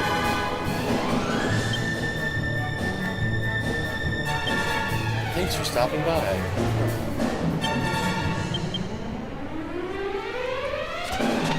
I will, dude. Thank you. Go listen to The Elder. All day. I'm gonna do that while I'm on my way to help them. Oh, God, he hits hard. I was hoping to get one more slime before I stop, but that's alright. I'll get it this afternoon or this evening. I only have 2 small jobs tomorrow to take care of. I own a party rental company. I do bouncers, giant slides, giant bouncers, all that shit. Yeah. I only have 2 jobs. We're coming into the slow season for the next 4 or 5 months, so which is good because I'm tired. Summers are brutal. Right, one more fight after this, and then I am going to go. I don't want to keep my daughter and my son-in-law waiting.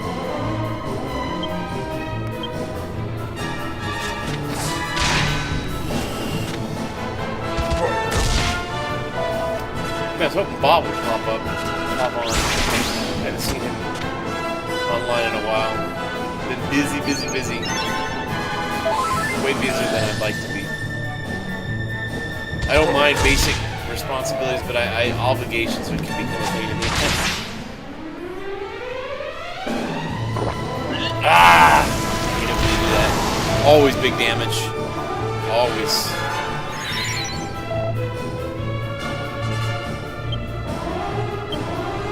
That. Get this clown.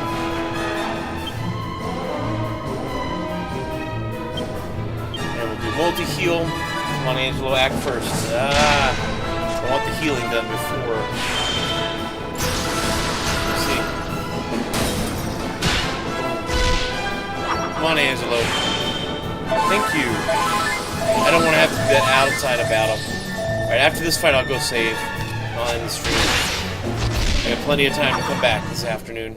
I don't have to wake up super early tomorrow.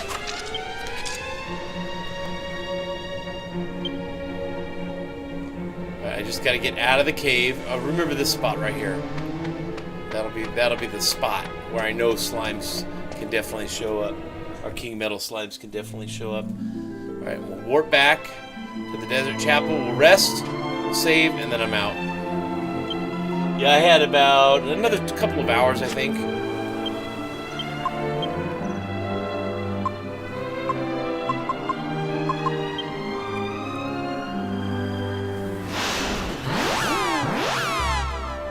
Dude, I love it when I meet other Kiss fans, even if they're just casual Kiss fans. Oh.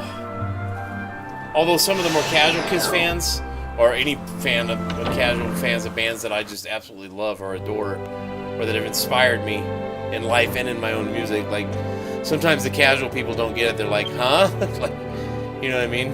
Like, well, I just like listening to it when it comes on the radio. And no. It's a way of life, dude. It's not a tune on the radio. Which is fine, too. Not everybody's going to have the same passions or the same levels for things.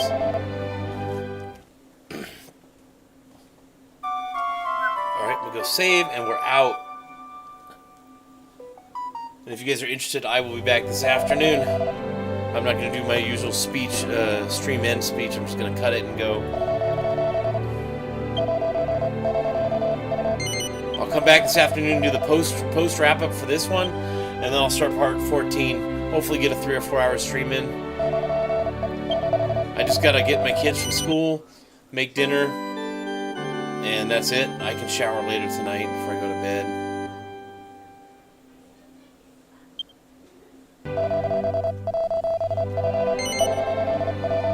Alright guys, appreciate you guys tuning in. I had a lot of fun today. See you guys. Well, bye.